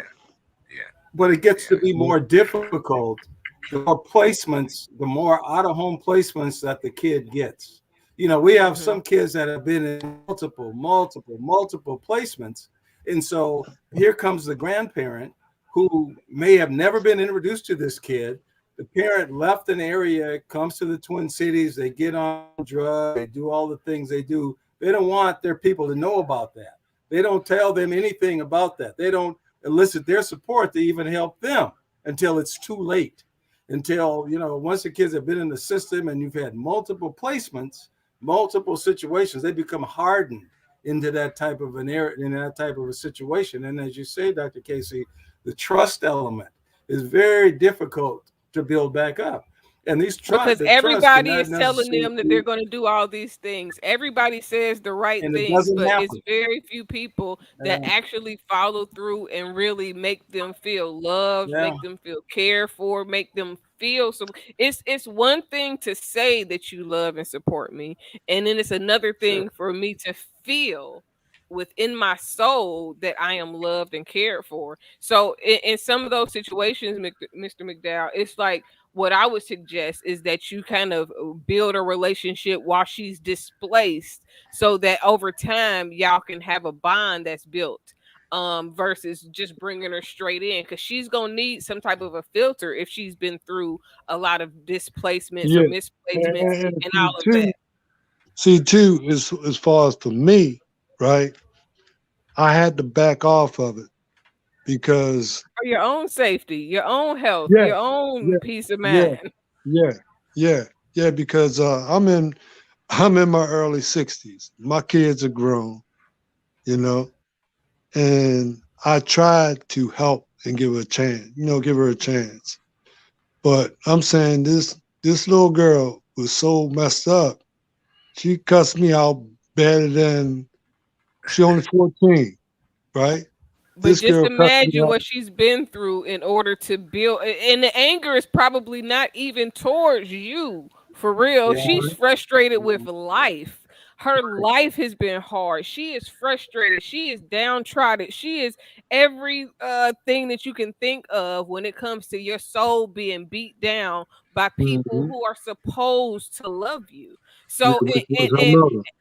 and that's why I say it would be good to connect with her while she's in the place that she's in now and build a relationship over time so that she learns that you trust her through other means than you trying to take her in and then it don't really work and then it's not that you panic, it's just that I can't make you let you mess up what I got going on in my peace of mind trying to help you, and it's killing me or destroying me because that type of stress it will cause you to be sick if she's Yeah. stressing you out like that. But the best way to do that is to do it gradually. Like start calling Mhm. her, talk to her, you know what I'm saying? Even explain the situation to her. Explain life, you know what I'm saying? Be the OG that you are to her because she needs what she has been missing out on probably her whole life. I'm sure she feels alone. It's like that in the beginning when I found her in foster care. And she used to come on the weekends and everything. And, we used to go out, I talk to her and telling her how beautiful she is, how worthy she is. I'm saying it was going on for about maybe a year or so, you know. And then I guess, by her being in the system, they get real smart and slick, and they go Yeah. get what they want. Yeah. Yeah. Yeah. Been there, And, done and that. They how learn to old was yeah, manipulate over time. Yes. right, Yes, right. you how do. old So, was the child? so what she Just did, a she question. started. How old was your granddaughter, She Mr. said McDowell? 14. 14. He, 14. she, Yeah, 14. yeah. Yeah. Yeah. That's yeah. at that So, age. so Yeah. she started cutting herself, right? Yeah. And Yeah. you know, so that was part of the reason why they gave it to me, because she didn't want to be where she was. And she came up with the stories of the people who used to put her out, and wouldn't let her back in, Yeah. until she started acting right and this and that. And it Yeah. was That's tough. Yeah. Yeah, it That's was. a tough life to come up in because you Yeah, don't know what to do with yourself. You don't know. And when you're in that situation as a teenager, you really don't feel love. So it wouldn't surprise me is when she come to age, she be out in the streets. But the only way to prevent that is to continue. Don't give up on her. Whatever you do, please do not give up on that child. Brother It's hard. It McDowell, may be hard, but don't give up on her. yeah. Brother McDowell, it's been a pleasure talking with you tonight. Why don't you give us, tell us a little bit about Hooks Before Books? Give Okay. us your final thoughts, and looking forward to having you back again. Okay. Well, first of all, I'm Umar Marvin McDowell. I'm the founder, president, and executive director of the Umar Boxing Youth Development. No hooks for books. Put the guns down, put the gloves up. We're one of the first boxing programs with a legitimate educational component where the boxing and books are going on at the same time under one roof. I'm a community activist. I do a lot of things in the community for the kids. Take the kids horseback riding, give out free food during the week, and just try to be a beacon for the youth and the people in the community. You know, my email is marvinmcdowell87@gmail.com. My Instagram is Umar Marvin, and my website is nohooksbeforebooks.org. Thank you so much, Brother Marvin, and we look forward to talking to you again. And much Okay. success down there in Baltimore. Okay. Thank you. Um, Good luck with I'm your gonna, granddaughter. Thank you. yeah, I'm gonna bring on Brother Williams. I see Miss Sims is in the queue also. So, Mr. Scott, did you want to stick around for the rest of the conversation, or did you want to give us I your will. final thoughts? I can. I can. Well, yeah. Maybe I'll give you my final thought. I probably should make a few calls here.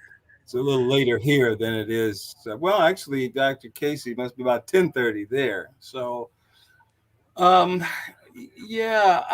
This the whole child protection experience. In listening to Brother McDowell, and I mean, I can just feel that from a lot of the families that I've worked with. I've had so many experience with the hundreds of kids that I've worked with through child protection. I've had parents come up from the South to come up to get their granddaughters, and they can't pass a background check for some foolishness that happened who knows when.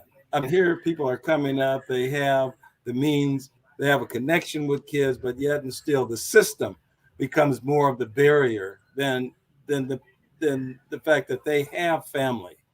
And my take on that has always been that family should be the first resource, and that they should put resources that they would put into foster care, that they would put into shelters. They should put that money and resources into the family to see if they can make that work with family. To me, that was always my first choice and my first uh, try to do. I mean, with family group conferences, getting the family together and to see if there's somebody there that may be willing to try to do this, but give them the support so that they could do it, meaning the therapy, the resources that they need to take care of these kids. So um, it's a pleasure to join you folks. And when I come down to Fayetteville, I'm going to see if I can connect with Dr. Casey and make sure I can say hello in her environment.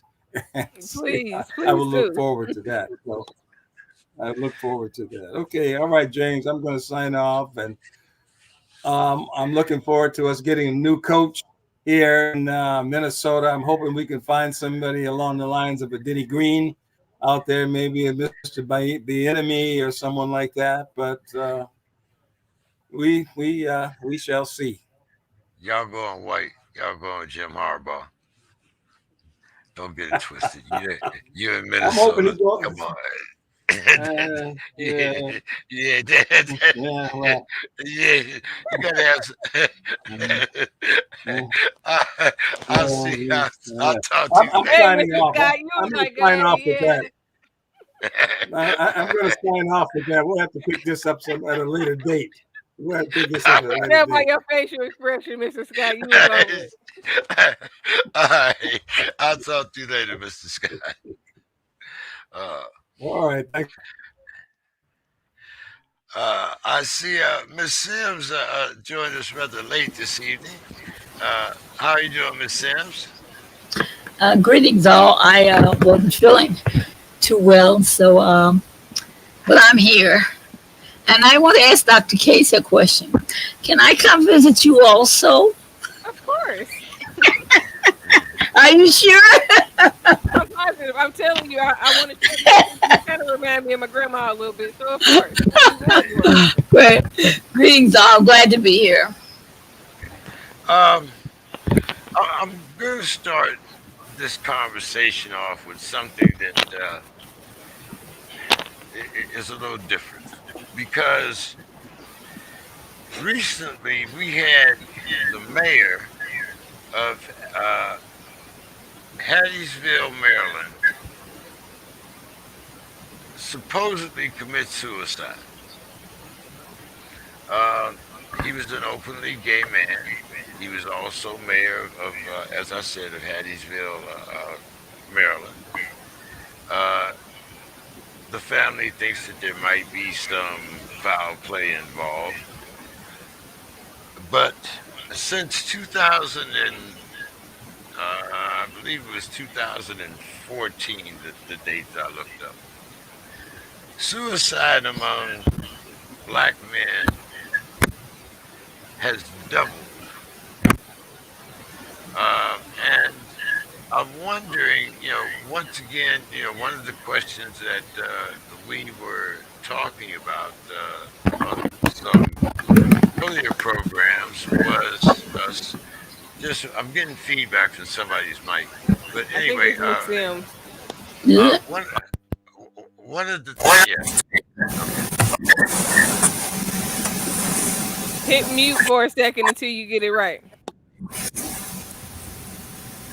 Anyway, one of the things that I wanted to talk about was the stigma of talking about mental health within the black community. Uh, Dr. Casey, can you start out with this? I mean, and I will admit that for my generation, this was something, it was something very hard to admit that you had a problem. That was just not something that we talked about. That was something that you held inside, or your family called you that crazy uncle, or, but for you to admit that you had a problem and for someone to say that, I have a psychiatrist, I have someone that helps me with my my mental issues, that was a stigma. Dr. Casey.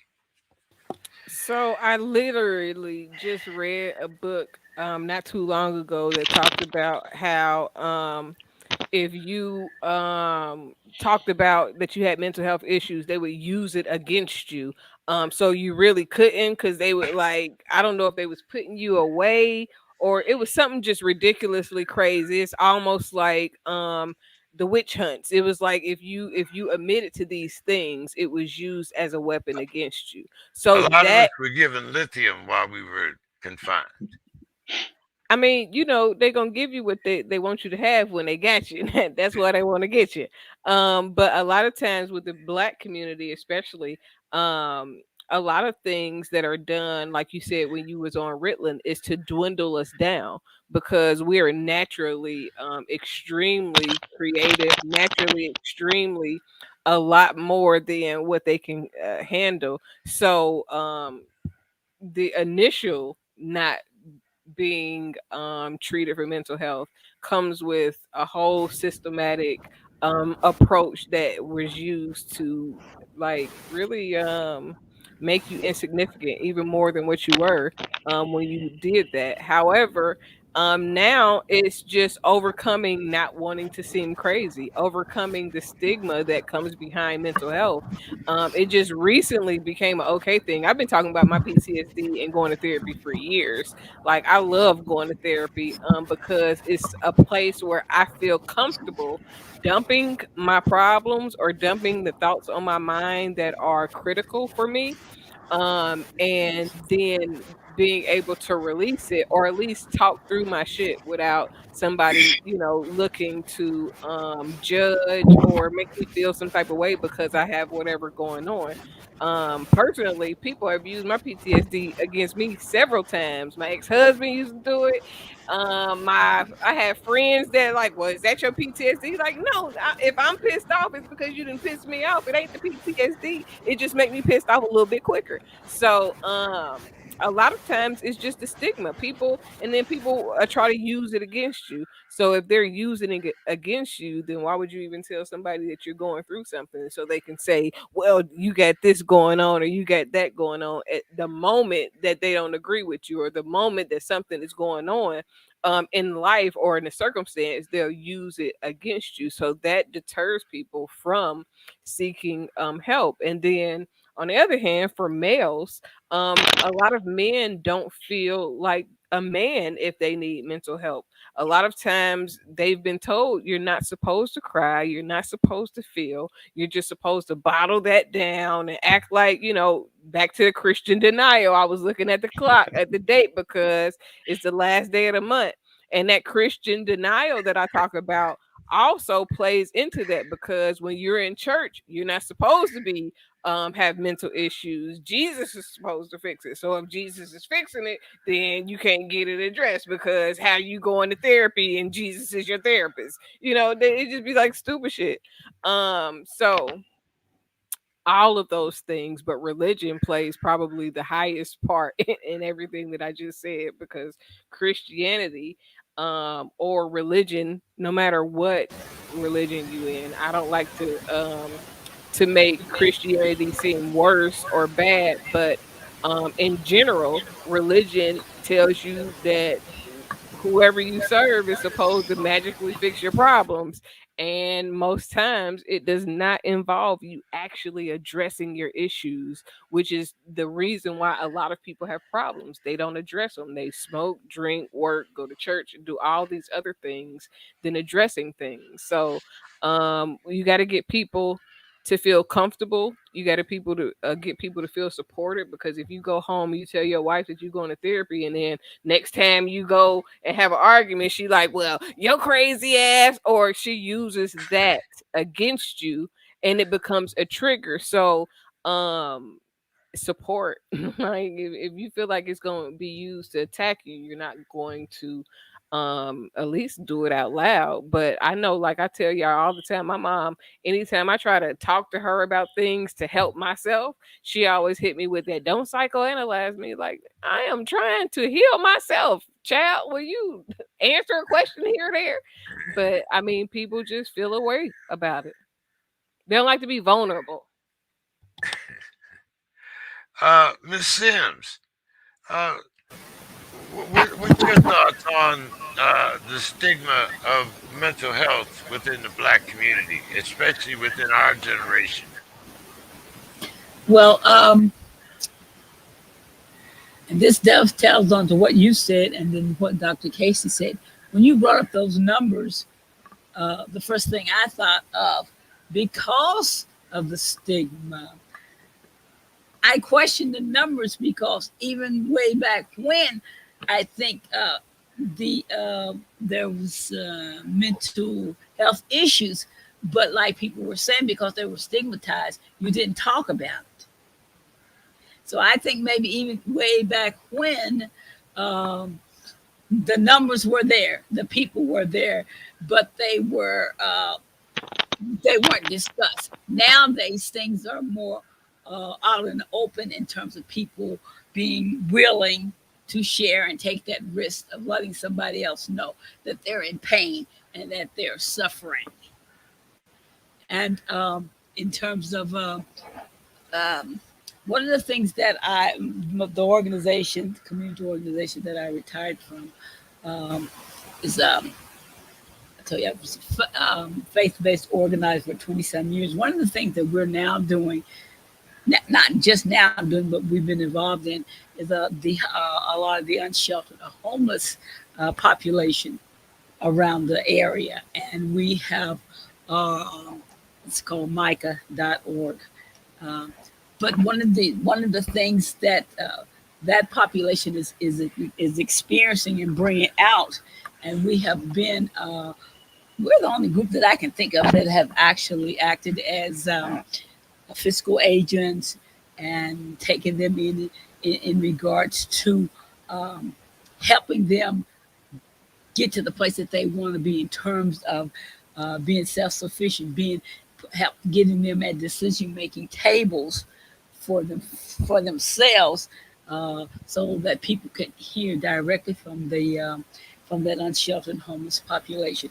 And one of the things, and I thought of Mr. Scott recently, or as he left, that they are bringing up is the mental health issue within that population, in terms of their needs, in terms of uh, need for help to get them where they want and need to go.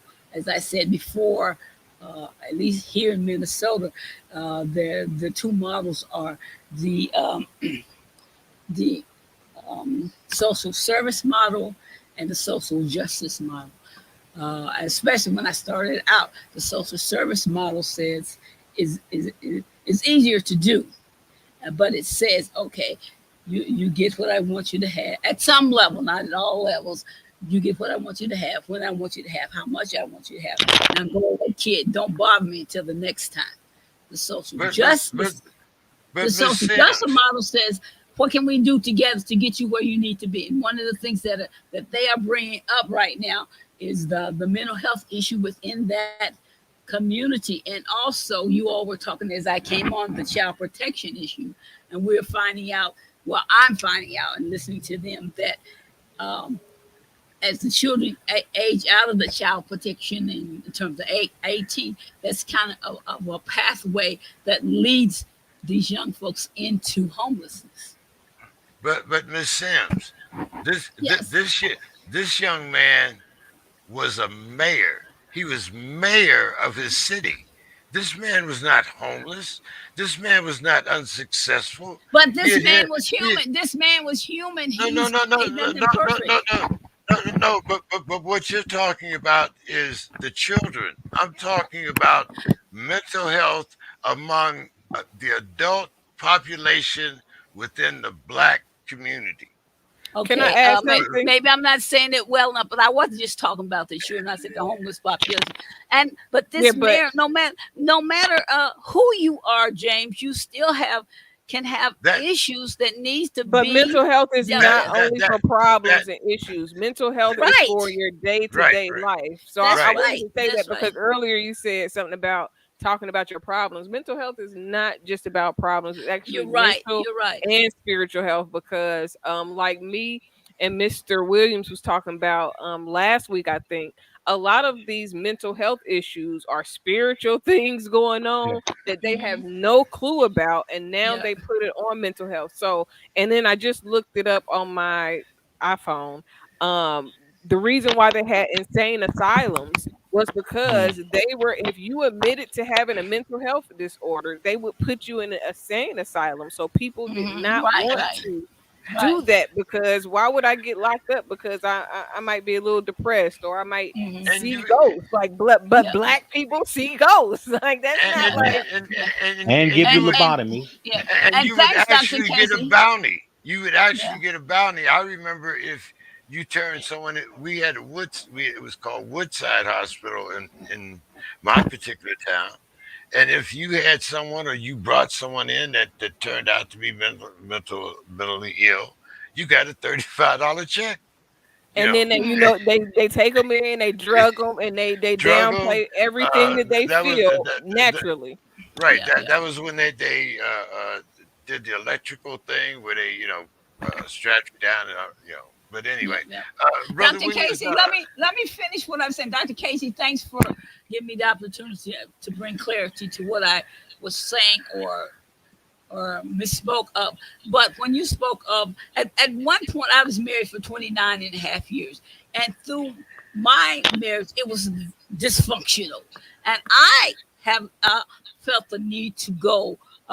I didn't recognize it at first, what was happening to me. But even during those times, I myself uh, had the need of the mental health community and the services that they could provide for me back then to help me heal mentally, physically, and emotionally. So, like as I'm saying, you can be anybody at any time and need mental health services uh, That mayor to ain't no telling what that help with mayor whatever had you going need. on behind the scenes though, James. He ain't no telling what a person in a position. That's If true. you if well, you're well, in a position, anything can push you over the edge. yeah, supposedly there were some contributing factors which I didn't really get into, but this is why his family wants it.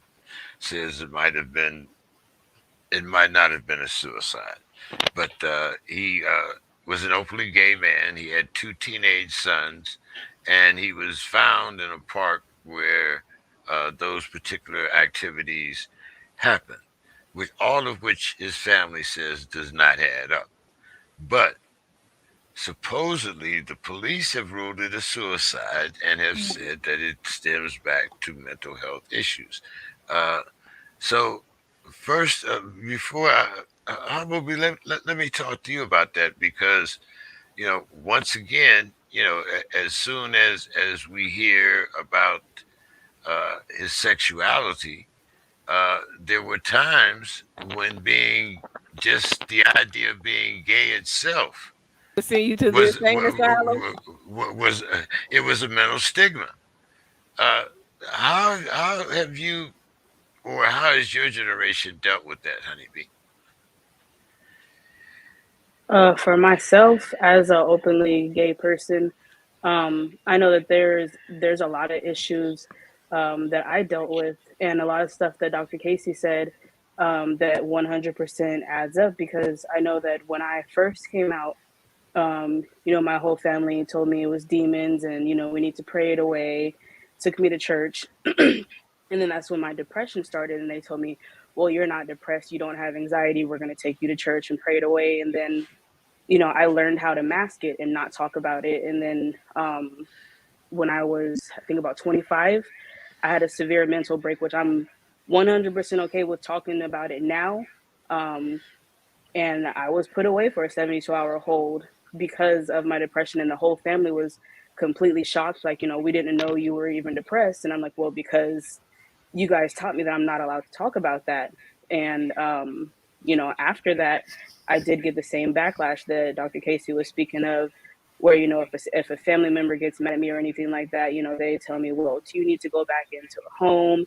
um, you know oh, we feel like we want to tell you, that you can change your life and you can let go of the homosexuality, but we're scared that you might have a suicide attempt again. And it's just like, when you have stuff like that going on within the Black community, it makes it hard for us Black people to speak up, especially for men, because everyone expects, from the second a child comes out and it's a male, they expect them to be tough. You're not allowed to cry. If they fall, don't pay attention to them, because if they start crying, you're teaching them to be weak.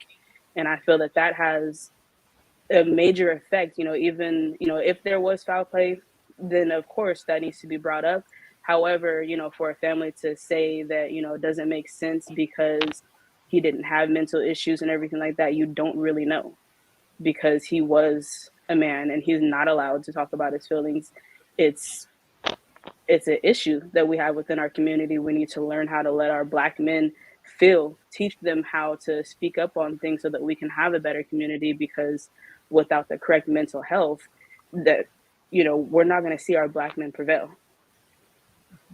Uh, James, Ver- let me say something to you. Happy birthday! Your birthday's coming up, and I see that you have put out there as a birthday present for people to donate to to mental health issue, and I think the military has been a real out front strong component of bringing mental issues to the surface and making people acknowledge that through PTSD. And even How in the so? Now, beginning, now it Now, has. yeah, Because now Now now, that's what I said. it I was has. going to say, even in the beginning, when I they got had out in problems.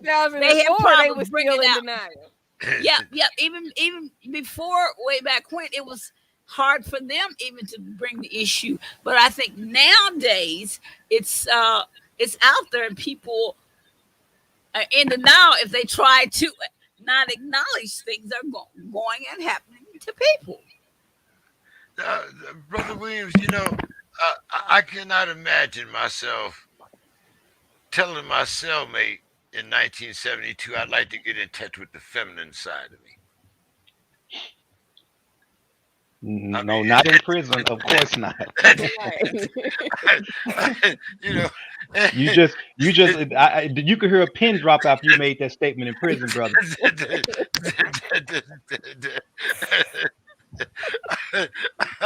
There would be a I line of Come people on, waiting on you. James. Stop playing.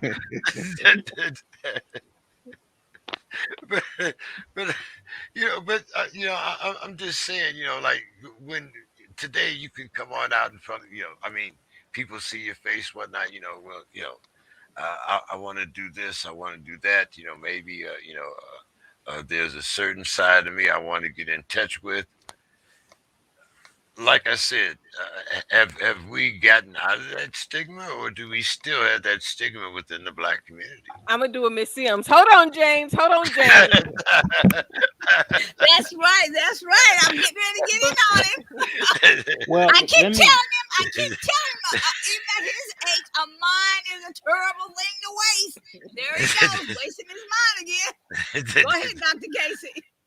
You go ahead. You go ahead, Miss Well, Williams. let me tie this into the discussion in regards to mental health, because you kind of touching on a whole different subject matter that leads to over time it leads to to mental disparity. But Uh-huh. let me just say this, and I use myself as an example based on the case, the way you started heading at. First off, my father was a Vietnam vet who suffered extremely bad from PTSD to the point to where he uh, ended up trying crack cocaine, and was one of those people who had a chemical imbalance to where he never recovered from it. And he suffered from that through my childhood. I watched him, continue consciously battle with that, which obviously caused me to have a extremely different outlook on what a father figure is, as well as a person I looked up to, as well as dealing with mental health. And by him and my mother being divorced, here I am, being brought up to where my mother at the time worked a full-time job. I'm 5 years old, but I had to walk to school, and I had to basically grow up fast. As I'm growing up fast, became exposed to elements of the community, negative and destructive elements of the community, pedophiles, and I ended up becoming a victim of one of those. I struggled with that throughout my teen years and up into my adult years, going back to tying this into the mental health thing.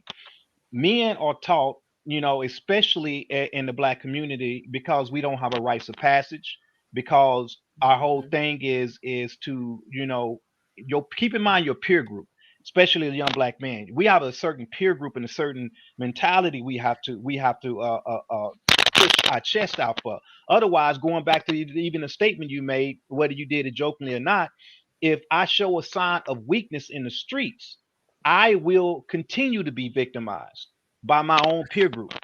And so, from that standpoint, a lot of the pain and the trauma that I was dealing with on the inside, I had to keep on the inside.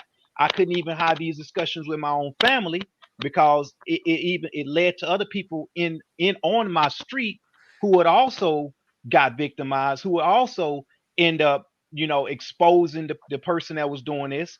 And that, and even top it off, James, this is a killer for all of y'all. Two doors down, and I say this without getting in any further detail, is where the pedophile stayed. His father was a preacher.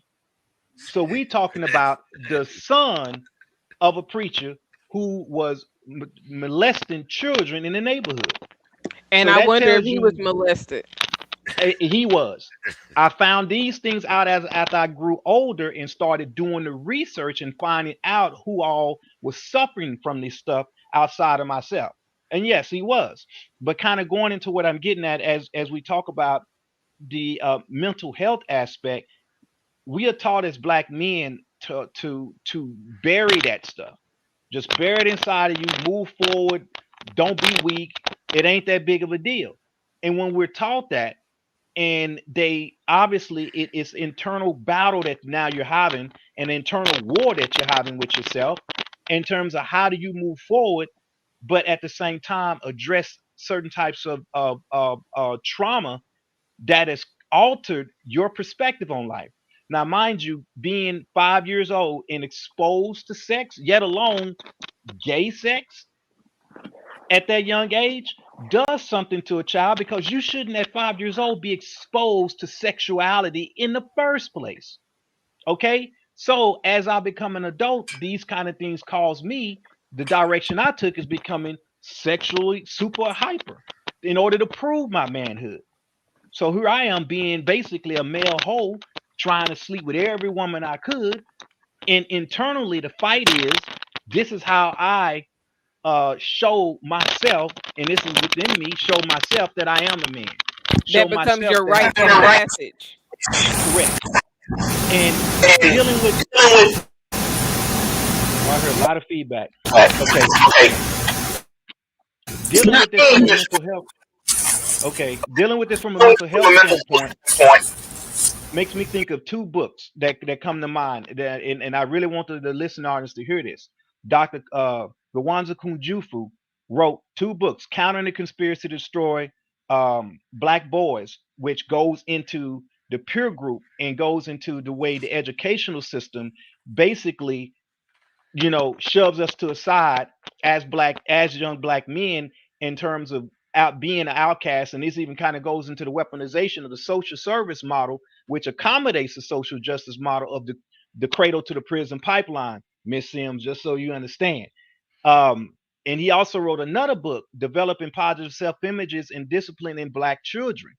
In these books he addresses this kind of some of the stuff we're talking about in terms of how important and how much the peer group plays in us as children, bottling up the things that we should be able to address first and foremost with our parents, our inner family structure, and then get to a point to where we can address these things and deal with the trauma as a child before we become an adult. Let's kind of tie this right back into our physical growth, because keep in mind, no matter what you go through mentally or spiritually, your body physically is going to stay on track, typically, 90% of the time on track with its development. But that don't account for physical, mental, emotional development. These things can be retarded, can be altered, can be damaged, and not grow with your physical age. But society expects a 15-year-old boy to be a 15-year-old boy. A society expects a 21-year-old boy to be 21 mentally, physically, spiritually, and psychologically and emotionally. And that just is not the case, especially when you're dealing with childhood trauma to the degree that I'm talking about. And so what happens is part of you, in order to suppress that pain, part of you literally stops growing. And so when we talk about mental issues, brother James, here we can go again, going back to the mayor, or even talking about the young lady Chesley Christ who just committed suicide. Jumping out of a building. We're talking about people that, from a physical standpoint or from an educational standpoint, were able to keep on track, right? Because I can go to school, I can keep on track, and I can actually hide my pain through my achievements. And that's what we fell in the realize. Oftentimes, success helps me to feel better about the things that I did not address emotionally, psychologically, and spiritually as a child. So therefore, to everybody else, you've achieved the American dream. You got a good job. You're on this positive path. You're doing things for the community. But guess what? There are sides to this, to a person that may be suppressed and that may be not ready, not at the same growth level that the rest of society may see. And you keep that stuff bottled up. By the time you hit 30 and 40, and you have not addressed these things, and something triggers them, learning about that through psychology, triggers start to happen, they can cause you go back into that state of where you were when you were traumatized. So just say I was traumatized at 5 years old. The proper trigger comes in. Now I'm 5 years old again in my head. So guess what I'm gonna do? Act like a 5 year old in that split moment. And these are the kind of things we got to take in consideration.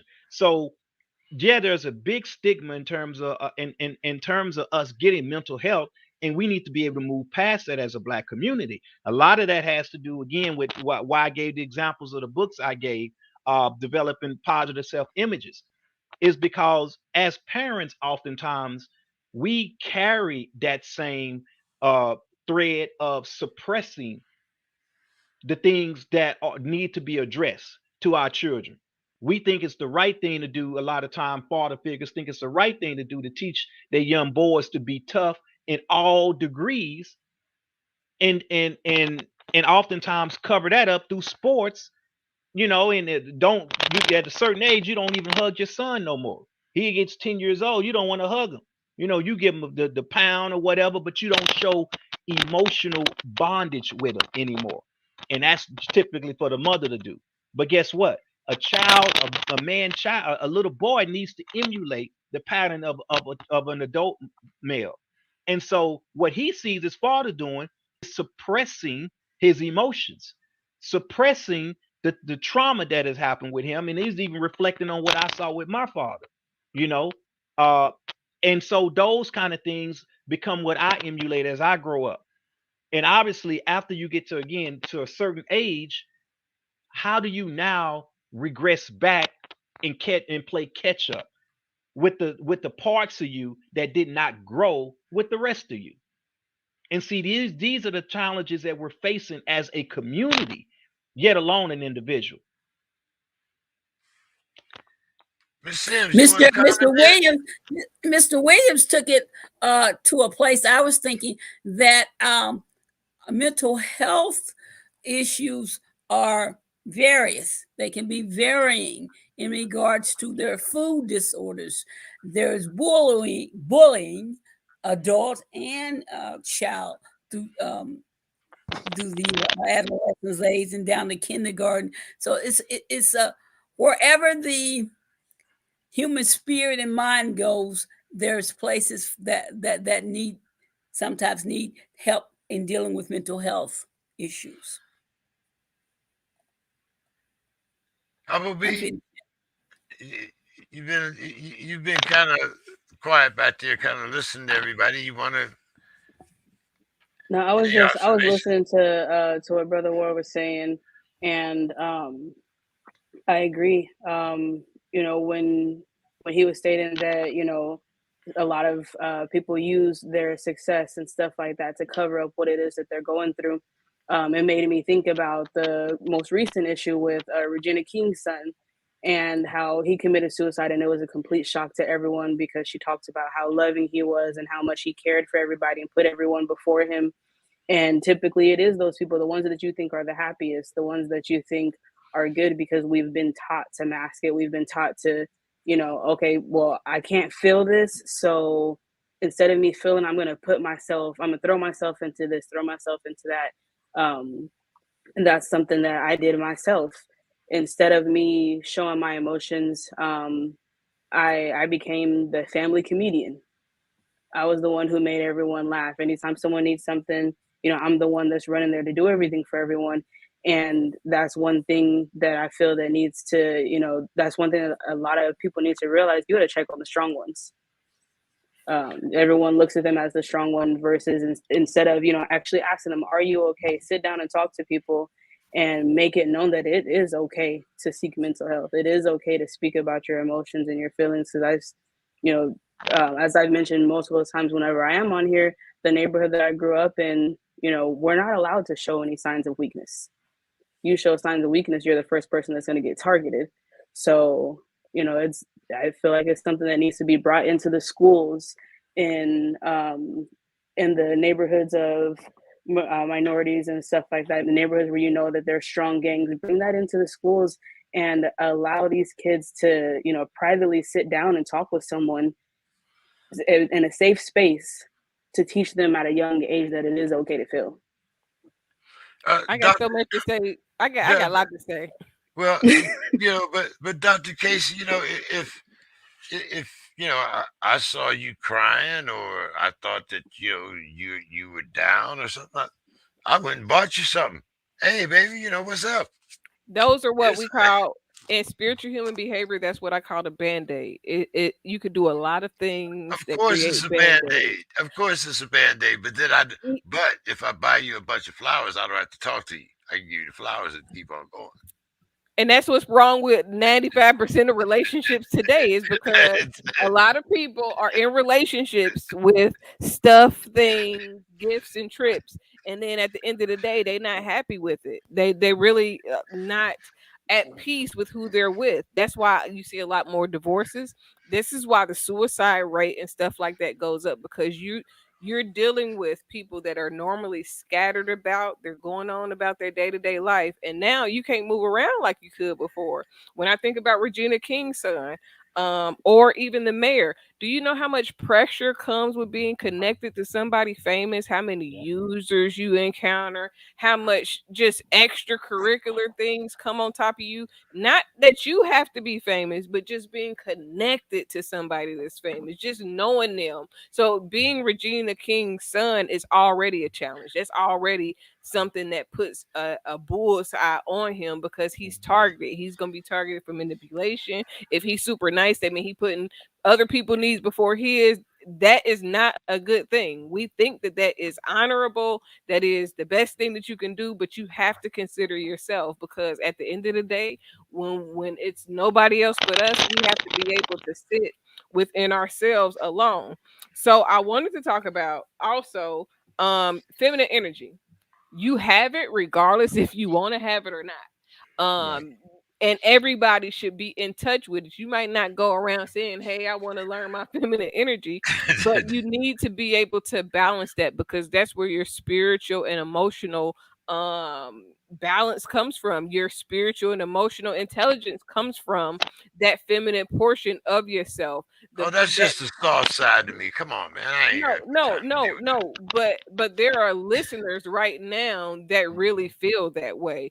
Who care? Because this is That's why I'm saying it. I'm people the do devil's things advocate there. trendy. Feminine energy and masculine energy are trigger words right now. People, everybody want to do it because everybody is just hot. It's hot right now. And it's cool, but when you really dive into that, that is going to take you addressing your emotions, which is when you talk about triggers. Triggers don't ever really stop. You just learn how to manage the triggers that you have, because I can't listen to fireworks. I don't care how much I try to make myself cool with it. I have to have something to distract me, because if not, then I think I'm back in war. And I can sit here and I'm telling you, when I first got back from Iraq, I used to talk to myself like, hey, you're okay. You do not have to panic. Look around. And no matter what I would do, I would cry, my body would shake, and I could not control it. But if you tell somebody else that, they think that you have control over that, and that's not something that you have. But over time you learn how to avoid it and or deal with it. But sometimes dealing with it is avoiding it to an extent, because you don't want to put yourself in a situation that's going to make you go crazy. It's like the older gentleman that was on earlier. you don't bring somebody into your house if it's going to throw off your mental health, but you have to work your way into situations like that. And then I was also going to talk about with molestation. I was molested. I have a vision of one of my male cousins having his penis in my mouth, and I have another molestation event with a female child care provider that my mother had to go and check her and take me out of the home from her watching me because she thought that it was okay. And struggle with it, it was suppressed so deeply that it took for me to see Woman Thou Art Loose for me to even be like, Mm. damn, I remember something used to happen to me like that. And a lot of times you cannot speak on those things. If you speak on it, you will be exiled. If you speak on it, they're Yep. gonna tell you that you're lying anyways. So even when any type of sexuality thoughts come to your mind, sometimes it is from being introduced at a young age. Sometimes Yep. it's not. I believe in souls. I believe that souls regenerate in a lack of better terms. And I believe that you can come in a body and be a completely different soul. The same way you see a little baby that I just saw a little baby 2 days old. I don't even think it was 2 days old, sitting up with his head looking like this. Like this little boy didn't been here before. I believe Yeah. in that type of spiritual awareness and spiritual understanding. But if you told somebody else that, they would see that as a mental health issue. And when you are molested, a lot of times it do come out in promiscuity. You know what I mean? If I didn't Yep. say it right, you got it.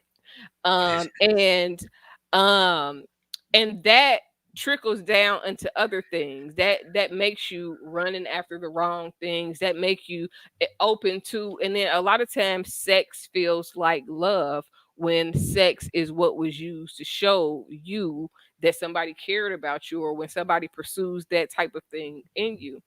And then it's just so many things that Mr. Williams said. So when it comes to triggers and being stuck in a holding pattern, it it is. I first heard about that when I was listening to Dr. Drew.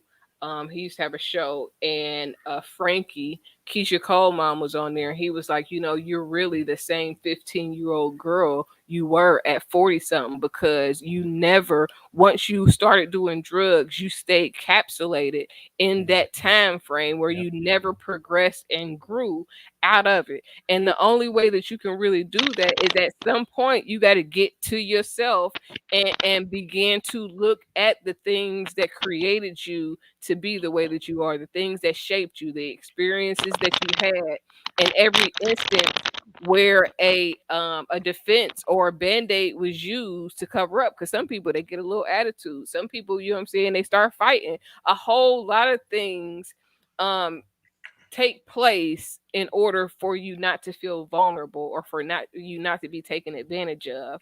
um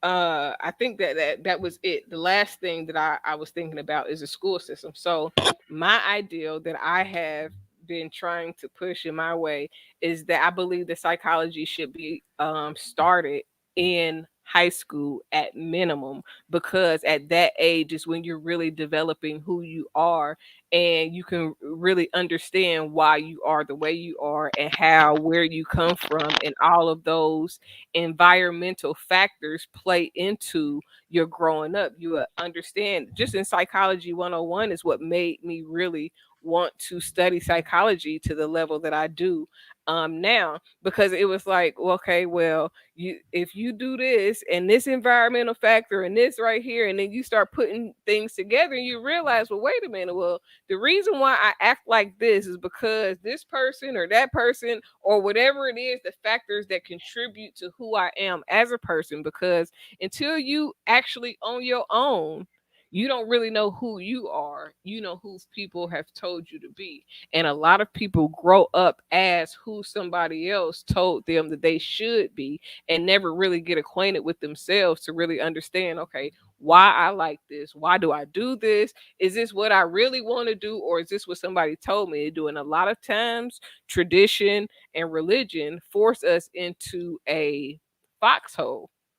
and Yeah. it surrounds us and it makes us incapable of getting out of what we've been told is right. It's just like you can mention something that's non-religious to a person that's religious and they gonna swear you the devil, you going to hell and all that. Just like Humbly B said, as soon as she said something that was against what her family wanted her to be or what they believed, then it was like, well, something is wrong with you. No, ain't nothing wrong with me. I am just not a robot. I am not going to fit into your box. I'm going to do what is best for me. And a lot of people don't have the strength to face their family.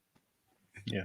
James, the other guests are giving credence to what I said in the beginning that during our time, these issues that people were feeling and going through were there. The numbers were there. They just weren't brought to the surface for other people to become aware of it. So people suffered in silence within the mental health medical community. And as we're talking, it reminds me that I have a sister in law who's a psychologist, and she's a psychologist to first responders. And you stop to think of that, what they see, sometimes on a daily basis and carry home and all the tragedies and whatever. They need ministering to through good mental health issues too. So as I said before, it's all over the spectrum. Everybody at some point will and may need this issue to be their issues to be dealt with in an appropriate way. Um,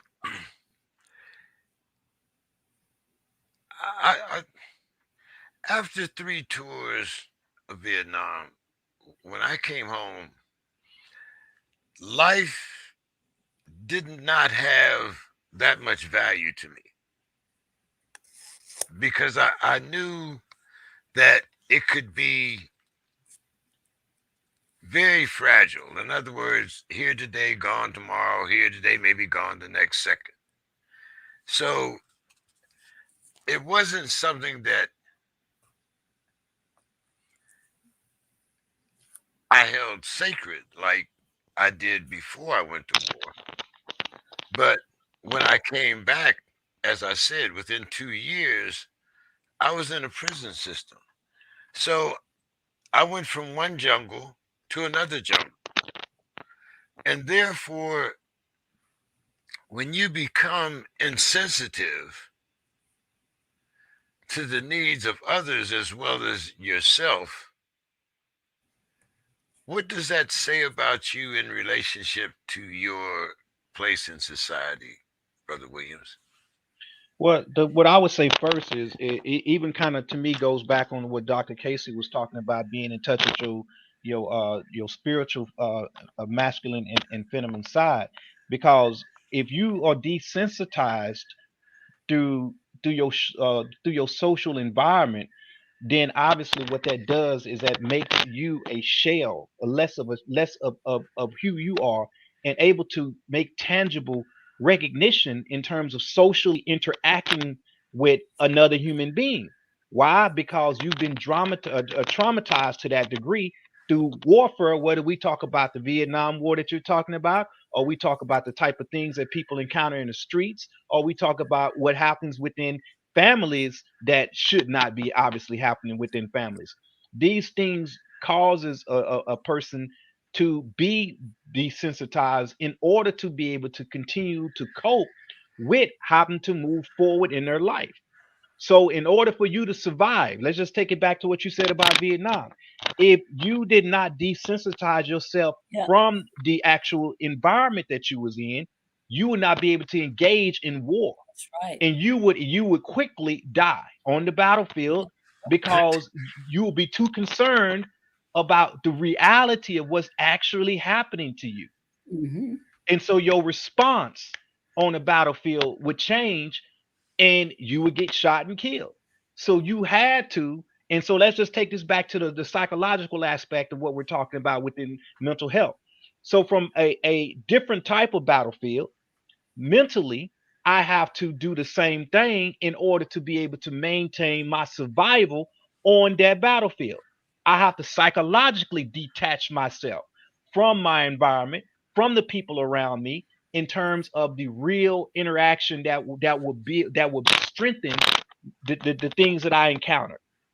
And so it's a natural instinct, survival instinct, that we suppress certain things and nullify ourselves from the conditions of trauma. Just like Dr. Casey said, a trigger kicked back and gave her a memory of something that she completely forgot about. The brain actually puts this on the shelf and tucks it away so that I can continue to survive and move forward. Let me tell you, Mr. Williams, at one point I could literally smell the scent of the bedroom from Right, just the incident. Years. I'm talking about like right. after I remembered, it was like I could even just smell like what it smelled like in the room. I went through the same similar things, and that's exactly what I'm talking about. Just the fact that all of a sudden something that happened to you well over a decade or two later resurfaces as if it's going on right now, lets you know what we're talking about, and attest to what we're talking about when we say that just because physically we're constantly aging at a progressive level, the rest of your components within your mechanisms are not necessarily doing the same thing. And so now that we're discussing this from the standpoint of individuals, all of the traumas and dramas that we go through as individuals, just apply that to what's going on within the African community. And now you can see why we are so impaired now as an African society, because of these different hangups and these different things that we've suppressed, just in regards to the social disorders that we've went through with, because of dysfunctionalities that I've carried on from dealing with, if you take it all the way back to slavery, chattel slavery. Because keep in mind, James, remember, through chattel slavery, they actually, and I think I mentioned this before in one of your shows, when you talk about buck breaking, they've actually took the strongest slave and they molested that, raped that slave in front of the rest of the slaves, so that that slave would now be looked upon as weak around the other ones, other slaves, as well as what levels does that elevate the quote unquote slave master to now? He's the most powerfulest.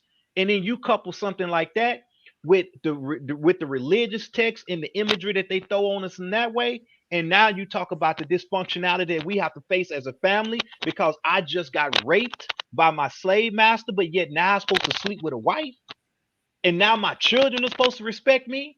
See, these are the kind of things that didn't do anything but continually get suppressed with each generation, on top of adding whatever dysfunctionalities that these things evolved and morphed into as each generation transpired. So now bring us back to 2022. Why are we so screwed up? Because we have yet to decompress as individuals, as families, and as community members from all of the hell that we constantly went through And go through. and That go that through. brings it back There to you go. post traumatic slave syndrome. Yep. That's just proof right there. It's literally just post traumatic slave syndrome, but no one wants to talk about it or believe that that's actually really a thing. Well, now, I kind of want to address this in the few minutes that we do have left, because, Brother Williams, if we know are that we have this mentality, if we know that we are, that we have suppressed these feelings,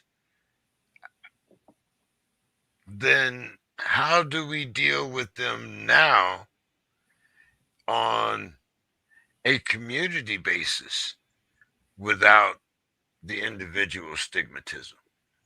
We have to address and it goes back to what we talk about in the Panther Party as a trifactor. We have to address the individual, the community, the individual, the family, and the community all at the same time. We can't separate things and say, well, I'm going to get myself right as an individual. Let's just talk about this, how we talk, raise each other, period.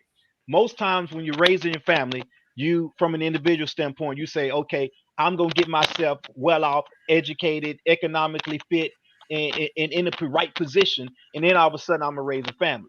Okay, once I raise a family, I want my children to be economically well off in a certain status. And then they go out and raise children. We're not addressing the community element. And we're also not addressing that as being part and parcel of what an actual family is. We have to be tribal with our approach to family values, and we're not doing that. And now, keep in mind, I mentioned this on the last show. Tribalism has become a negative and nasty word in this current society, especially under white supremacy. That it goes right back to black identity extremism, because the identity of dealing with your family and your community as a tribe in order to heal, in order to reattach ourselves to a power base so that we can continually work on our dysfunctionalities that we've been carried on through generation to generation, is always being used against us. That's why I like to say that we have to recognize that we are on the battlefield, and we have to be willing as individuals to commit ourselves more to the process of developing the family, commit ourselves more to the process as a family of developing the community. You can't tackle this as an individual. You can't tackle it as a family, and you can't tackle it as a community unless you combine the three together. Those are the three parts. Just like mental, physical, and spiritual are three parts of the human being that must be addressed all at the same time. See, that's the To thing. The me, yeah, key is yeah. is at the same time. Cohesion. Go ahead, James, to Sam. me, James, to me, some of what Mr. Williams is also saying in terms of dealing with it, we got to name names. You see something, you say something. Where you see and know something is going on, you have to say something, or bring it to the surface. One of the ways to deal with it is bringing it to the surface, and sometimes that takes courage and Yeah. whatever else you can pull up from the bottom of your feet to deal with it. And something else he said way back when he was mentioning about going to Vietnam, James, before you went to Vietnam, the military had to train you how to kill, train you what to do when you got in that environment, and when you got in that environment to survive, as Mr. Williams said, you had to go through some mental thing, and Dr. Casey too, because she's a veteran, deal with it. So when your body came back from Vietnam, all of the rest of you maybe didn't at the same come back at the same time that your body did, in terms And of you drill. dealing with some of the things that you needed to deal with. And maybe because your all your everything about you didn't come back at the same time. Maybe that's one of the paths that led you to the prison system. And what I was gonna say to that real quick is the drill sergeant's job is to psychologically desensitize you so that you can be prepared for warfare. Yeah. They Okay, but literally create a machine from yes, any human being. I just wrote down war programming yep, because I mean when I went to Iraq I was ready to kill kids. If you look like you might come too close, I was Yeah. ready to shoot. And it is not because I am a kid killer. It is because they right. told me you It's don't trust war. nobody. That is the It's person that war. you Yep. might get killed by if you trusted somebody. Yeah. So that in itself, the programming, but everything is programming. My Um, contact in Beirut was 13 years old, and I think I was 26. in places like in certain places around the world, regardless of where it is, you have to learn survival skills as early as 7, 8, 9 years old. I was cooking steak at 8 years old on the stove by myself. 8 years old. Same. But you have to learn certain survival skills or you will not survive. So You had at a steak. 13 years old, if they got to deal whatever they got to deal, it's no different than the guy on the street in the hood. If they got to go Right. out and sell dope, if a woman got to go out and sell her coochie, if she got to go strip, if she got to go do anything that's outside of using her intellect, that is because it is easier to go and do that than to go and try to do something different. And then when you're programmed to survive, then you're gonna do whatever you got to do, and it does not seem like a big deal because you're surviving, and you're probably in survival mode, doing better Yeah. than everybody that's comfy and cozy at home. Yeah. And so it's the same war. What are we talking about? Vietnam? Or are we talking about in our Hmm. household? And It's the it's same all parallel mental things. warfare, and Yeah. most of the mental warfare comes from the programming, from religion, from the state, from the government. When I say the state, I mean the government as a whole, that Hmm. teaches you and tells you certain things. They allow you to believe certain things, and they allow you to not believe certain things. They actually force you not to believe certain things and use fear. But that's something that they teach you in psychology. So it's probably why they won't put psychology in certain areas. It's like they won't Right. put financial literacy in schools. You know why? Because ain't nobody gonna go and work at the workforce, which is the real slave force that was rebranded to make it look like you just working. But it's Hmm. the same system. So, and then Mr. Williams, you talked about family and not being an individual, but it's hard because your family is not always the people that are going to support you. They're not going to Oh yeah. believe. They're not going to want to join Oh until yeah. they see you make it, and then they're going to use you as much as they Right. can to not make Right. it, to not do it on their own, and then it still goes back to that mental mindset because most generational curses aren't necessarily physical abuse. It isn't Hmm. necessarily the molestation. It isn't it's the not telling your child how to avoid certain things. It Right. is knowing that a history, a generation and generation of messing with married men and not ever saying, you know what, this isn't right, even if I do it or if I Hmm. don't do it. But when you see the pattern of behavior, it becomes okay. So Right. it is not teaching that's the real generational curse, not learning. And we talk about this all the time, going through history. What have we been through? How do we overcome? Because I can't do better than the person that was before me if I don't know what the person before me did. It's so much Hmm. stuff I didn't know that my grandmother was doing that I'm like, if I would have known this, I probably wouldn't even have been in trouble if y'all would have just talked to me and let me know what was going on. But the lack of that, the lack of conversation, the lack of being able to ask questions without being beat, you know what I'm saying? Like Well, all of see, those things that's play that in. same trifactor that I talk about when I would say the child, the parent, and the grandparent. Those Hmm. need to be unified in order to raise that child properly. You see, that's another trifactor that we talk Hmm. about. Yeah, well, once kind of going back to that village, but let's see. Let's kind of do this reverse this time. Humble B, why don't you give us your final thoughts for the evening? Then we'll have Miss Sims, Dr. Casey, and Brother Williams. We'll let you take us home tonight. Okay. I just, speaking on tonight, just something that I've been very big on is that I think that our community really needs to learn how to communicate, learn how to deal with mental issues. Like Dr. Casey said, it should be something that starts in school. I'm a very strong believer in that.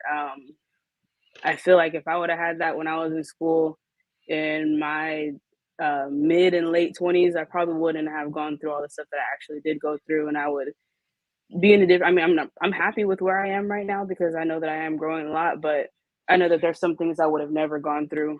Um, so just seeing these black men out here that are committing suicide, and everything that's happening is bringing everything. It's bringing the numbers up. That's right now is a perfect time with all these kids going through this pandemic and seeing our people being killed on TV every 2 seconds. Right now is a perfect time to start implementing those programs, and I feel like it's time for us as a people, especially the ones who know what's going on, to step up and create programs. Miss Sims. Okay, I'll leave you with this. And I thought about this during the week that as we go into February, which is Black History Month, one of the things that I have learned and that I'm strong on, I don't see enough of, is make people aware of, especially teaching children, aware of the alive history of people that's going on around them that are alive in their community today, the people that are doing things right now. that they may not even be aware of and that they see every day. And one of the things when I would come in contact with high school students, one of the things that they brought up and they say reasons that they said that they kind of tuned out sometime was because people talked about history and heroes, black histories and stuff back then. They wanted to relate to the people that were present around them. And there are those people that are around and in our communities. So don't forget about that aspect of it. And next week, when we come on the show, I'll have a list of people in my community that I'm around that I consider that are making history right now. Oh, can we look forward to that list, Miss Sims? Dr. Okay. Casey. So I really kind of already said my closing thoughts, but I would like to add to the last thing that I just said. A lot of times when you're talking about building unity as a collective, it's a lot of trust issues because of people being purchasable and being able to be bought or sold. A lot of leaders are on somebody's payroll and they're only going to say what somebody allows them to say, which is one of the reasons why, as a company, I try not to take money from people. And it sounds crazy because people is going to tell me, how am I a business if I don't get money? But it's a different type of business. This is the real nonprofit for me because I don't want to set 501c3. You're not going to write it off. You're going to have to do it your way to write it off. But until we're able to build some real trust issues, until we're able to, I don't want to say get rid of like Al Sharpton and Jesse Jackson's, but they weren't the best necessary examples to me, in my opinion. All they did was go along to get along. Shit, after King got killed, they was just on the boat. They was just whatever the boat led them, they was gonna do it. And we see in politics that has gotten us nowhere. We see in life that nothing has worked for real in the last 20 years. We still fighting for the same stuff that Dr. King was fighting for. So that ain't work. They still praying to Jesus to save them, and he ain't saved us yet. So that ain't worked. And a lot of times it goes from us being the person that brings awareness, brings attention, to being called crazy and being the black sheep of the family because we're not going with the generational things that was just okay and was fly by night. And then you go from the black sheep to becoming the goat because nobody else is willing to do and address the things that you're willing to do and address. And what I would say to listeners is don't be discouraged. It's lonely at the top because normally you have to take that walk up them stairs by yourself, but you'll be the best you've ever been once you address yourself and once you get to the top of you. Not success, because you can have all the money in the world and still kill yourself. You can have all the stuff, the things, you could still be extremely depressed and need help. Now, I would suggest that you do not kill yourself. You can go and tune in to Speaker Freedom TV, at least get a laugh. I'm going to help you, but I'm going to make you laugh too. So I don't want anybody to feel like they're alone. I've been alone my whole life. That is not a good feeling. But I would encourage you to look within yourself, try to address the issues that you see um, bring about a narrative that you don't want to live no more. If you don't want to live it, address it and try to figure out why you are the way you are. If there is a reason, or just accept the fact that that's you. Everybody not gonna like it, and it's okay. It's better if everybody don't like it. That means you're authentic. If everybody like it, then you probably playing to everybody's emotions and doing what other people want. The last thing, I mentioned Killer Mike earlier as being a political figure, but I forgot to mention David Banner. He is so There dope. you go. He has David so Banner. much information and so much knowledge. But a lot of times when you are not religious, they reject you. When you're like Jesus, Jesus was not religious. That guy was like, forget y'all. I'm not doing that. Y'all some bull crap. I'm doing my own thing. I'm gonna do what God told me to do, and I'm gonna let y'all do what y'all doing. And they hunted him down. So a lot of times people think that you got to be like Jesus as a religion, and Jesus wasn't even religious. So it's a lot of confusion, it's a lot of manipulation, and it's a lot of passive aggressive sweeping shit under the rug to make other people feel better. And until we address those things, like most of the leaders that I mentioned do, we will be stifled. We will be in a place, like Mr. Williams said, where a part of us is growing here, but we decline in here, or we're growing there and then we're going down here because we're not balancing out the self work. It starts with self, then success. Because even if you have success, and I really target people that are successful, because you can have success and not be whole, but if you're whole, you'll always be successful. Very, very deep thoughts there, Dr. Casey. A lot of y'all might be surprised, but I know I'm going to see y'all on the River Styx. If you don't know where it is, you'll find out when you see me. But anyway, your final thoughts there, Dr. Williams. I mean, Brother Williams. Brother Williams. Okay. I want to even just kind of expound a little bit on what Dr. Casey said about acceptance, because I believe that, or I know, let me just say that I know that what our people must do, especially as individuals, family, and community, come into a degree of acceptance. Accept the fact that things are not the way they should be for us as a people. Things are not the way they should be for me as an individual or as a family. Accept it first, but don't accept it from the position of defeat, of self-defeat, or beating yourself down, or being or playing into more victimhood. But accept the fact that things are what they are. Now, let me be solution based, no, regardless of how much time I got left on this planet, and just work toward the betterment of life, the betterment of the situation. Work toward coming out of survival mode and operating in living mode. And this is something that is just kind of foreign to us.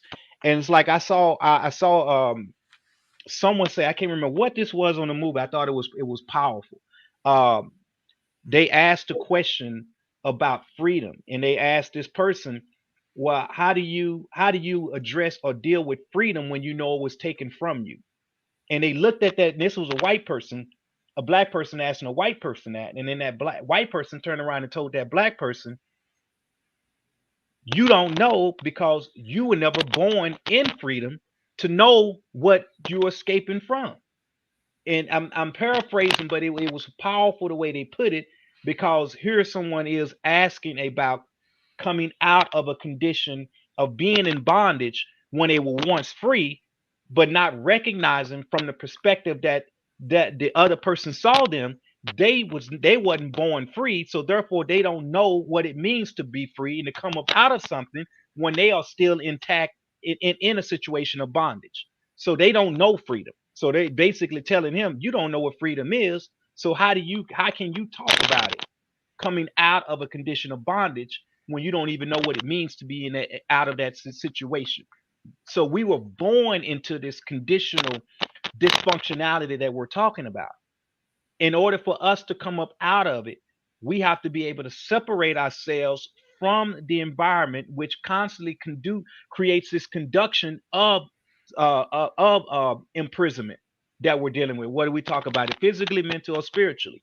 What that means, people, is that we have to look towards self-determination, which the Panther Party, another trifactor we talk about, is define, develop, and then being able to defend.